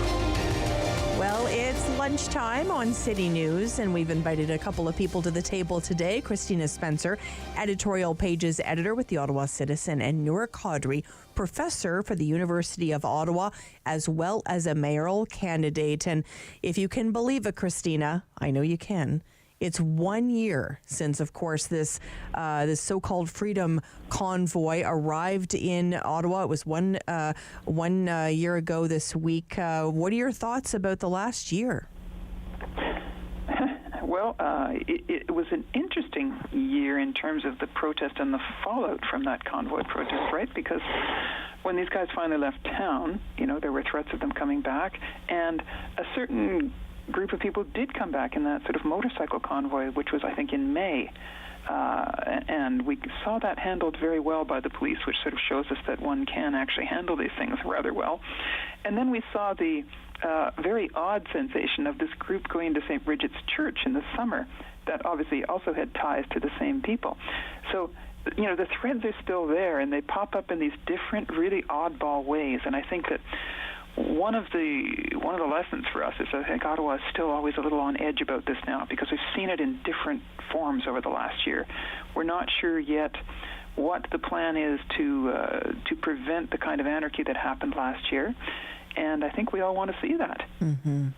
It definitely has been a challenging year for so many, and we think about individual people as well that had their lives changed, forever. People losing positions, losing jobs, losing roles, and it's just really been such an interesting time. And Noor, when you reflect that it's been a year and how Ottawa's changed, you don't have to look too far. Of course, you see Wellington and what that street looks like right now. It's just it's a bit of an eyesore, to be honest, Noor, in my mind. How about you? Well, I do remember when the U.S. Embassy moved in on Sussex, and they had changed all of those, and they added those barricades and after the September 11 attacks, and they became permanent. And I fear that what's happening in front of the Parliament building, that this becomes permanent. And what Mayor Sutcliffe proposed is the right thing, is to make sure that this is something that has happened a year before. The reasoning for its presence is no longer there. We all learned from this. All levels of government have learned from this, and I believe it's the right time to eliminate them and open Wellington Street again for cars and pedestrians and resume life as normal in Ottawa. Mm-hmm. The pandemic is almost over. We are ready in order in dealing with its after effects, and there is no need for those barricades to stay there. We know that particular motion to have Wellington Street closed, it actually expired on December the 31st, 2022, but yet the barricades are still there. It's coming to council this week. What are you expecting, Christina, council to do? Don't know what council will do. I haven't actually sort of surveyed all of them on this. I will be interested to see sort of what the police are recommending on this to individual councillors and to the Police Services Board. The issue with, as you know, we editorialized on the weekend and said reopen it. It's open in one direction already to certain vehicles, and if you're smart and wily, you can sneak through there, true, in your own vehicle. But it's not that it should just be a status quo street. There's been a lot of discussion about what can happen with Wellington over the years, whether it will be a tramway, whether it will be some sort of pedestrian park or mall. These are all worthy ideas. The problem is that none of them have been moving ahead in any way, shape, or form. And until they do, then you might as well have a street that is open to traffic as it was before. I think the police are smart enough now to understand when they need to close the street down. I think that the kinds of threats that we do worry about in any national capital are going to be there whether or not you have a closed street. So, open it, let things resume their normal life. Mr. Kadri said a very good thing there, I think. We're into, I'm not going to call it the post-COVID period because we're not, but we're into a period where we're normalizing or trying to normalize our lives. And this is, one other step, I think, toward doing that. It all kind of comes together, right? Mm-hmm. Bringing public servants back downtown, everything. Make this an open street the way it was before while you figure out that better plan you think you've got for it. Really interesting. We're going to be definitely following the story closely here on City News and watching what's happening there. We always try to end our lunches with a little bit of a fun topic. Today we're going to talk about the fact that today, January 23rd, is National Handwriting Day. And this day was invented in 1977 when educators began to feel that the art of handwriting was getting lost as a skill. Are you a great penmanship? Do you have great penmanship, Noor? Yes, it's part of my DNA as a professor. So I keep the pens ready and I write always with a pen, even before I type. But those challenges are real because the new generation are just abandoning it. Everybody is just staying behind their computer. They're typing what they have to type. Even typing now is changing, and it's part of the evolution. What's happening with technology nowadays? We're seeing AI is taking over a lot of that with natural language processing, and just people speak and there would be something that is typing for them. Unfortunately, we're losing that. I doubt whether in the next generation we're going to have handwriting as a skill anymore. And how about you, Christina? Are you someone that enjoys putting pen to paper? Let me just tell you this, I can't read my notes that I scribbled down here. Yes, I do. I like writing. I'm yes, I have very, very poor penmanship, but I do like writing, and I love the feel, I'm sure you do too, of a good pen, like a really nice pen. Yes. And I used to do editing on paper with some of the journalists who worked for me. I always chose a green pen because I thought it was a friendlier color, and then some of them actually started calling me Green Pen for a while. That was my nickname. That's funny. I have really bad penmanship, I will say. I used to, I feel years ago, especially when I was in school, it was lovely, and then it's gotten a bit sloppy over the years. So we're all celebrating today, National Handwriting Day. I'm going to write you each a little note today, just to signify the day. It looks pens are going to be like watches from now on. We look at that nice pen that we put it in our jackets, and we hand it that rather than being the tool that we use every day. Absolutely. Good point for sure. It's been a real pleasure to spend time with both of you today.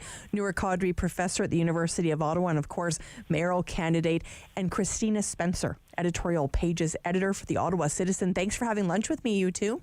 Thanks a lot. Thank you. Appreciate it very much. When we come back, it's the Business Lunch, where we talk all things business. We're going to talk about that 4-day work week. Do you dream about it? Well, we're going to learn more. Lock it in to City News. Sam Laprade will be right back on City News. 101.1 FM and 1310 AM.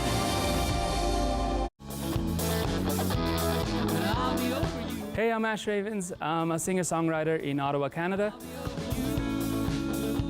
I'm performing this week on Encore Ottawa 3, so please be sure to tune in and hope you enjoy it. Play 4 games of bingo from the comfort of your own home each Monday at 7 p.m. for your chance to win money from our $2,000 regular bingo or $5,000 super bingo night. Kiwanis TV Bingo, Mondays at 7 p.m. on Rogers TV. After a night out with your friends, not having a plan for a safe ride home can leave you in a bad spot. You could end up riding in a police car, an ambulance, or a hearse. These unplanned modes of transportation can be a costly choice and do not take you home. Your plan could include a designated driver, a taxi, or public transit. Drink responsibly, choose your ride, and have a plan for a safe ride home. Visit arrivealive.org to find out more. Hey folks, it's me, Giovanni Patini, the host of the RTV quiz show, the hottest show on television. It's the hilarious quiz show where you, the viewers, play for valuable, non-existent prizes. It's got great trivia, fun facts, and a lot of laughs, all blended together in a perfect cocktail of edutainment. So join us Wednesdays at 7:30 right here on Rogers TV. Nice. Bum, bum, bum, bum, bum, bum, bum, bum. $20. $20. We're on the line for $20. On the next episode of Simply Cooking by Chef, I'm joined by my friend Neil from Ottawa Valley Meats. Tune in to see what we're grilling up on the barbecue.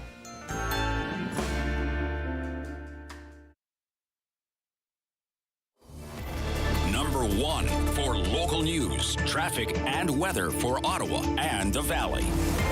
This is City News 101.1 everywhere. It is Monday, January 23rd. Good afternoon. I am Damilola Unime. Right now in Ottawa and in Smith Falls, mostly cloudy, -1. And here's what's making news this hour.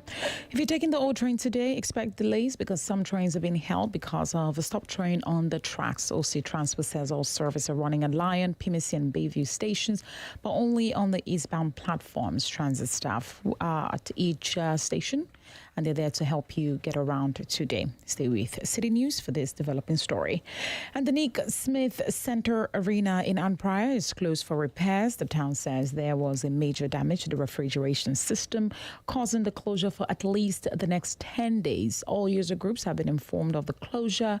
City staff are working with other rinks in the area to take over the practice and games on the schedule. The town says it hopes to have the ice surface back in shape and ready for use by February 1st. The shift to virtual family doctor's appointments was swift at the beginning of the COVID-19 pandemic, but a new study out today led by researchers with the Ontario Medical Association suggests patients did not go to the ER in place of virtual visits over the first year of the pandemic. OMA President Rose Zacharias says the findings refute concerns that the shift to virtual care put added pressure on ERs. She said for services such as refilling prescriptions or reviewing test results, virtual care offered by a doctor to a rostered patient can make healthcare more accessible. City News time is 12:32. I am Damilola Unime. For news anytime, follow up online at ottawa.citynews.ca. The Sam Laprade Show continues on City News. 101.1 FM and 1310 AM. Well, it's the business lunch. We talk about all things business, and many people are trying to maybe do 4 days a week at the workplace as opposed to 5. We wanted to get caught up today with Sandra Lavoie, Regional Director for Robert Half Ottawa. Hi, Sandra. Hi, how are you? Good. We understand that 91% of senior managers polled said they would support a 4-day work week for their team. This is surprising. This is quite a high number. It is surprising, but with what we've been through in the last 2 to 3 years, ultimately flexibility is the way forward, and our employees want more flexibility, and 4 days is on their wish list. We polled a number of candidates, and over almost 25%, their wish in 2023 is to move to a 4-day work week. Really interesting, and most managers anticipating their company will do so within the next 5 years. I mean, 5 years isn't a long time, Sandra. That's going to be interesting and really change the landscape of the workforce. Absolutely, and there is a lot of work before we get there, and that companies will be working, have 4-day work weeks. But keep in mind is there's not a one-size-fits-all for all companies, and so the communication, understanding what employees are looking for is really important.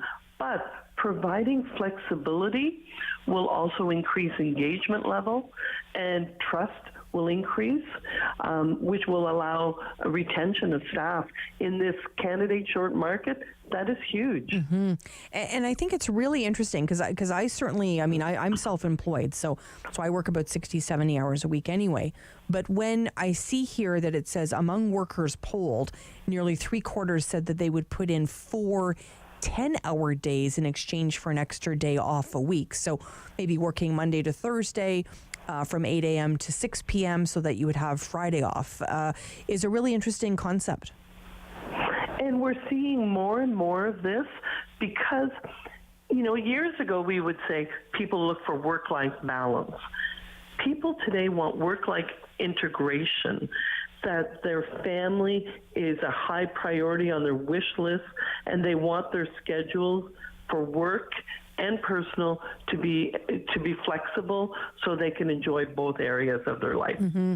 It's so interesting because one of the reasons I decided to work on my own is really trying to get that balance. Now, ironically, I probably work more, but I do have the flexibility, right? So I think a lot of people would rather have that flexibility and even work on a Saturday afternoon if it meant that they could do something important with their family during the week. Like that's certainly how I have seen it. I remember when I worked for this organization, I had to take my daughter to the doctor, and the paperwork in order to take that half an hour off, or that afternoon off, I should say, I remember filling it in saying, I think this is a bit ridiculous because I do work more hours in the week, and now I'm being asked to complete this paperwork. It just seemed a bit odd to me, and I can't be the only one, obviously, Sandra. For sure, and I agree with you. Giving staff autonomy and the give and take on an employee's schedule, like I said earlier, demonstrates trust and also increases productivity. What we saw, Sam, at the beginning of the pandemic is that, we saw employees working longer hours, high engagement level, trust. We had to give trust to our employees because everybody was at home. And guess what? Higher productivity, higher results were seen by many companies. Yes, there were certain companies that were affected in a negative fashion because of COVID, but others were affected in a very positive way. Employee engagement was at the highest level at certain times. It's so interesting because we see some companies, I think it was Shopify, deciding to really pull back on some meetings. And I think I don't know if you're going to agree with me or not, Sandra. I find a lot of my friends and colleagues that I talk to, they're in so many meetings or they're so stretched that any think time, any sort of creative time to be on your own and get maybe a writing project done or anything like that tends to fall to out of office hours because they're so stretched during the day. So this is a really interesting concept. What we're saying about the 4-day work week is that employers need to identify if an employee is overwhelmed and discuss options because we don't want to see burnout. Also schedule and attend the virtual meetings or meetings. Really be, look at them and say, are they valuable? How frequently do we need them? Or maybe we can cancel them because sometimes, and I think we've all been there when we go to a meeting and we leave and go, well, I didn't get much out of that meeting. So communication on this is key, and also to communicate hours available for our colleagues and other business contacts so that you're not working those extended hours past your 6 o'clock or whatever has been agreed upon with your manager. It's going to be so interesting to see how this flows. I'm seeing this a lot as well in the nonprofit sector. That's where I work when I'm not here at City News. And in the nonprofit sector, I'm seeing a lot of organizations turning this way to avoid things like you just mentioned, burnout and all of those things. It's going to be interesting to see what happens with wages as well. If people are not making up that time by working extra hours, if they're going to be willing to have a drop in salary as well. It's going to be interesting to follow that thread as well, Sandra. Well, I spoke last month about salaries and unemployment. Unemployment is still very low, and skilled candidates are extremely hard to find. This option of 4 days a week will allow retention. This is not about salary cuts. It's about taking your position, if you're working 40 hours a week, and putting it over 4 days. But salaries cannot drop because you will not retain your staff. Remember something, on my last survey I spoke about, 63% of candidates today will look for a job in 2023. Number one reason, increase in salaries. Interesting for sure. It's going to be, it's just, I can just see it. It feels like in the next 5 years, definitely the next decade, we're going to have a completely different workforce. It's so interesting. I think back to jobs that I used to have and so much of kind of how that place was structured would be completely opposite, 180% different in a decade from now. For sure. I started at Robert Half over 20 years ago, and I can tell you we went into the office every day. And, now we have a flexible work environment. So things change very quickly. Learned lots from you again today, Sandra. Thank you so much. Thanks a lot, Sam. Have a good day. You too. Sandra Lavoie joining us today, Regional Director for Robert Half, Ottawa. Would you like a 4-day work week? A lot of people are saying, yes, Sam, I would. It's going to be interesting to follow that story for sure. When we come back, Porter Airlines has some big news. Stay with us here on City News. Sam Laprade will be right back on City News. 101.1 FM and 1310 AM. Hello, I'm Jim Deeks, host of Canada Files. I hope you'll join me each week for interesting and informative discussions with some of Canada's most impressive people.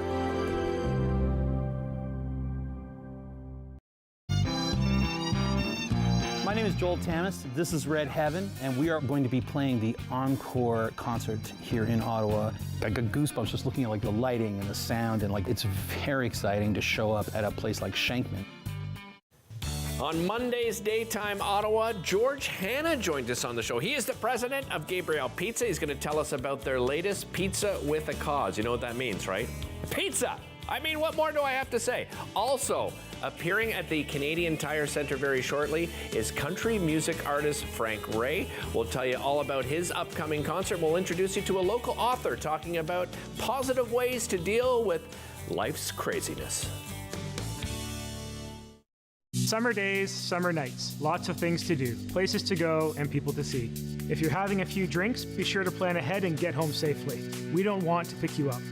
Drinking drivers risk injuries to themselves and others and take chances with their license, their jobs, and their future. Remember what's at stake and choose your ride, whether you're the driver, the passenger, or the party host. Thanks for supporting sober driving. I hope we never meet. Visit arrivealive.org to find out more.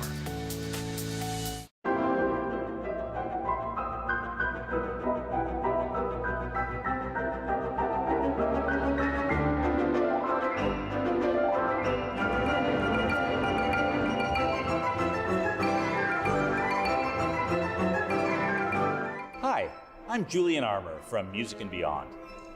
Join us for a new show this spring on Rogers called Music and Beyond Presents.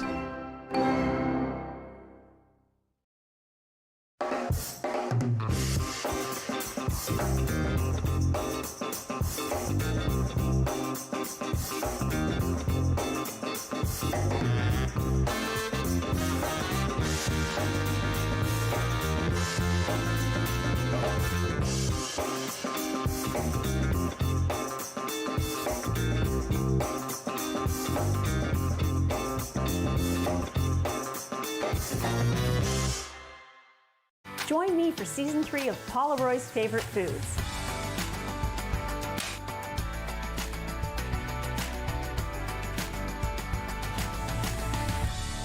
Whew, that was a lot. I think I need a nap.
Laprade Show continues on City News. 101.1 FM and 1310 AM. Well, a lot of people thinking about taking a flight. You'll want to hear this. Brad Cicero, Director of Communications and Public Affairs for Porter, joins me now. Hi, Brad. Hi, Sandra. How are you? I'm fantastic. You have some pretty exciting news. Tell us how people can benefit from $1 fares. Well, we have been running a promotion for $1 base fares. You have to pay the fees and taxes, of course, but for our brand new route, which starts on February the 1st between Ottawa and Toronto Pearson. And the reason we're doing that is because we're inaugurating not just a new route, but an entire new aircraft type, the Embraer E195-E2. We're the first airline in North America to operate this plane. It's 132 seats. It has all kinds of amazing features, lots of legroom options, lots of service options, free Wi-Fi for everybody, and all the other Porter perks that people are used to, free wine and beer, surfing glassware, snacks. So we're really excited about February the 1st. That's so exciting, because we normally think about Porter flying maybe to Billy Bishop, but why did you decide to head to Pearson? Well, the new aircraft is a big catalyst for that, so it's really just the first step. So in terms of the Toronto-Ottawa route, this gives people two choices now. Many people have been flying with us for over 16 years now to Billy Bishop and appreciate that. But we know there's another market that goes to other areas of the Greater Toronto region.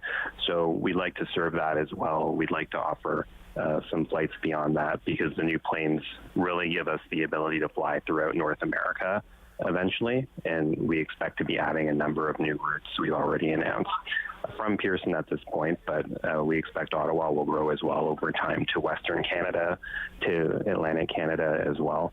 So it's an overall expansion of the market for Porter. And I'm actually at Ottawa Airport today with the new plane. So we're doing some testing and we're getting ready for next week. Oh, that's exciting for sure. And I think, for people that love flying Porter, we do want other options, right? We want to go other places. If you're someone that's enjoyed flying in with that particular air carrier, you're looking for other options. When you think, Brad, about Ottawa and about, us being a capital, a lot of people feel that maybe there aren't a lot of options for people either trying to do business with us here in the capital, or for business people heading out of the capital. They tend to have to go other places. Is that also one of the things you're trying to solve? Yeah, we have a lot happening from Porter's perspective in Ottawa right now. Just in the last number of months, we've announced, and it's under construction already, a new maintenance hangar, which is designed specifically for the new aircraft that are coming online now. There's this new route to Pearson. We expect a number of new routes throughout North America as we get more of these aircraft delivered. We're getting a minimum of 50 of these planes over the next 2 years, and beyond that, it could be up to 100. So that really opens up a lot of new possibilities. And even with the existing Dash 8 turboprop aircraft that we've been using for a number of years, in the spring and March, we have 4 new routes starting that are from Ottawa to make that connectivity even better for the capital, which is New York, Boston, Quebec City, and Thunder Bay. So for us, Ottawa is extremely important, and we're going to continue investing in that in the years to come. Well, that's definitely positive news, Brad. I know we all like flying Porter. What's it like to be on that new? Did you come on the new aircraft here at Ottawa? Not today, but I will be flying on it next week. So, I mean, that's a good example of, I flew from Billy Bishop today, and it gives people that option. But I have been on the plane. I've seen people on it who are experiencing it for the first time, and even without being in the air, they're extremely excited to see what it's like. And when we have passengers on, I'm sure they'll feel the same way. And how long is the promotion going for? The promotion is just wrapping up, and there were some limited availability around some of those inaugural flights, but it definitely captured people's imagination. Those first days of flying now are very busy, and it's really just meant to kick us off for what we expect will be a lot more excitement as this route develops and we bring others online. Well, that's exciting, Brad. Congratulations to everyone at Porter, and I look forward to taking a flight myself on that new aircraft. Thank you so much for sharing all the details. Appreciate it. You're welcome. Brad Cicero joining us today, Director of Communications and Public Affairs with Porter. Always great to get caught up with him at Porter, always doing something exciting. We wanted to get caught up today with Scott May, owner of Bar Robo. Hi, Scott. Good morning. How are you? I'm fantastic. Tell me about your place, Bar Robo. Bar Robo is a coffee shop, cocktail bar, live music venue that exists to dispel the notion that Ottawa is a boring, robotic, predictable city. Right. We aren't, right, Scott? We want to have fun here. Of course we do. Ottawa's fun. Ottawa's a blast. So, and I really do mean that. It didn't sound like a sincere, but I do. I love Ottawa. So let me say this to you, Scott. We want to celebrate the downtown. How are we going to do that? Well, myself and a bunch of like-minded restaurateurs, bar owners, music venue owners, and hotels, all located in the downtown core, have decided that we need to brand ourselves as the SOPA Entertainment District, and SOPA stands for South of Parliament. Ooh, I like it. Yeah, we decided that Ottawa and the tourist market really needs to be reminded how many great things are downtown. Mm-hmm. You know, COVID's been tough, truckers have been tough. We're still waiting for our brethren and sisterin in the public works to come back to the office. And, in the meantime, we're banding together to remind people that they can come downtown and have a blast. Come to see a show, have a great dinner, have a nice cocktail, and enjoy themselves. Yeah. It's so funny because I played tourist in my own hometown, which I love so much, Ottawa, in December. And when you're not running around working and you really forget how beautiful this city is and why it attracts so many tourists. So I think even attracting people from Barrhaven or Richmond or Orleans is part of the objective here, right, Scott? Well, much as those spots are beautiful in their own right, there aren't that many museums in Barrhaven, and True. There's a fairly limited number of live music venues in Canada. And, in downtown, we've got the National Arts Centre, we've got Bar Robo, we've got Live on Elgin. There's two incredible, electronic music clubs called City at Night and Afterlight. We've got, I think, 5 or 6 of the top 100 restaurants in Canada, including Becta and Ayana, North and Navy. We're doing a SOPA launch party on February the 8th. Buy tickets early, everybody. Mm-hmm. We're gonna have 6 chefs, 6 of Ottawa's best chefs, all from downtown restaurants, making some foods. You can come in and have little nibblers, get a nice glass of wine. We're going to have an amazing jazz trio called the Nebula Organ Trio playing music for your entertainment. It's going to be a really fun night. And tell us where this is being held. This is being held at the Queen Street Fair Food Hall, 170 Queen Street. Anybody that buys a ticket is also going to get a return transit ticket, so you can take the train, and the stop is in the Parliament station right outside our door here, so it's pretty convenient. You can leave the car at home and take the train or the bus and take it back home again when you're done. And I see that there's lots of different partners working on this, and I see one of them being Chef Joe Thutungal. It's great to see Chef getting involved. Well, I mean, Joe's a force of nature in Ottawa. I think he single-handedly supports most of the charities in town. Plus, he's an amazing chef, and he's also a very successful restaurateur, too. So, we're really pleased and happy that Joe's involved with this particular event, and he can come in and taste some of his food. He'll be here at the event. He can come say hi, shake his hand. He's a very, very friendly guy. Lovely man, too, yeah. Absolutely. It's great to see this. Have you had a lot of feedback on the name SOPA yet? Oh, everybody's got an opinion on it, I'm not taking that too seriously. It's not trademarked or copyrighted, so, if you want to have fun with it. I think it was either going to be SOPA for South of Parliament, or it was going to be NOBA, which was north of Barrhaven, but we decided not to go there. I like SOPA a lot better, Scott. That's very funny. No, it's really great to get caught up with you. And is it tough to work in the hospitality industry, Scott? Is it tough? Well, it's not for everybody, but what's tough is I don't know. It just you gotta have a bit of a thick skin when it comes to social media and comments online, Google reviews, all the rest of that stuff. I mean, there's a certain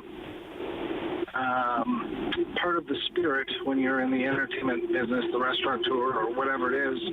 You know, you have that desire and drive to make people happy, to host them, to entertain them, to wow them, to create something fun and exciting and whimsical they won't get in their regular lives. So, you know, to that extent, some of the partners in restaurant, I mean, you mentioned Joe.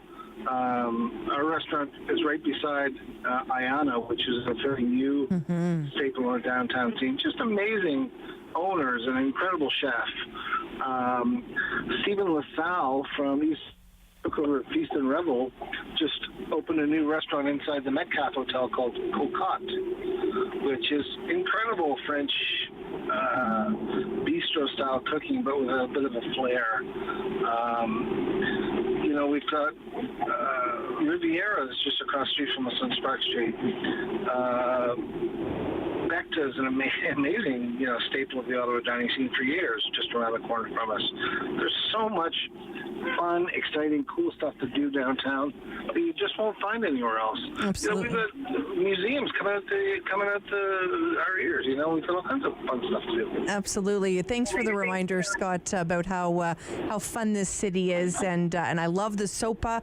I think February 8th is going to be a great launch party for all of you. Congratulations, Scott, owner of Bar Robo. Thanks for spending time with us. My pleasure, and thank you for your support, everyone. Thanks, everyone in Ottawa. I look forward to seeing you. Absolutely. Thank you. We learned all about that, of course, in the wonderful Ottawa Business Journal. We appreciate that great publication in this city as well. Oh, listen, busy show for us today. We are not stopping, though. Today's only Monday. We'll see you on Tuesday. Thanks for tuning in on Rogers TV and listening on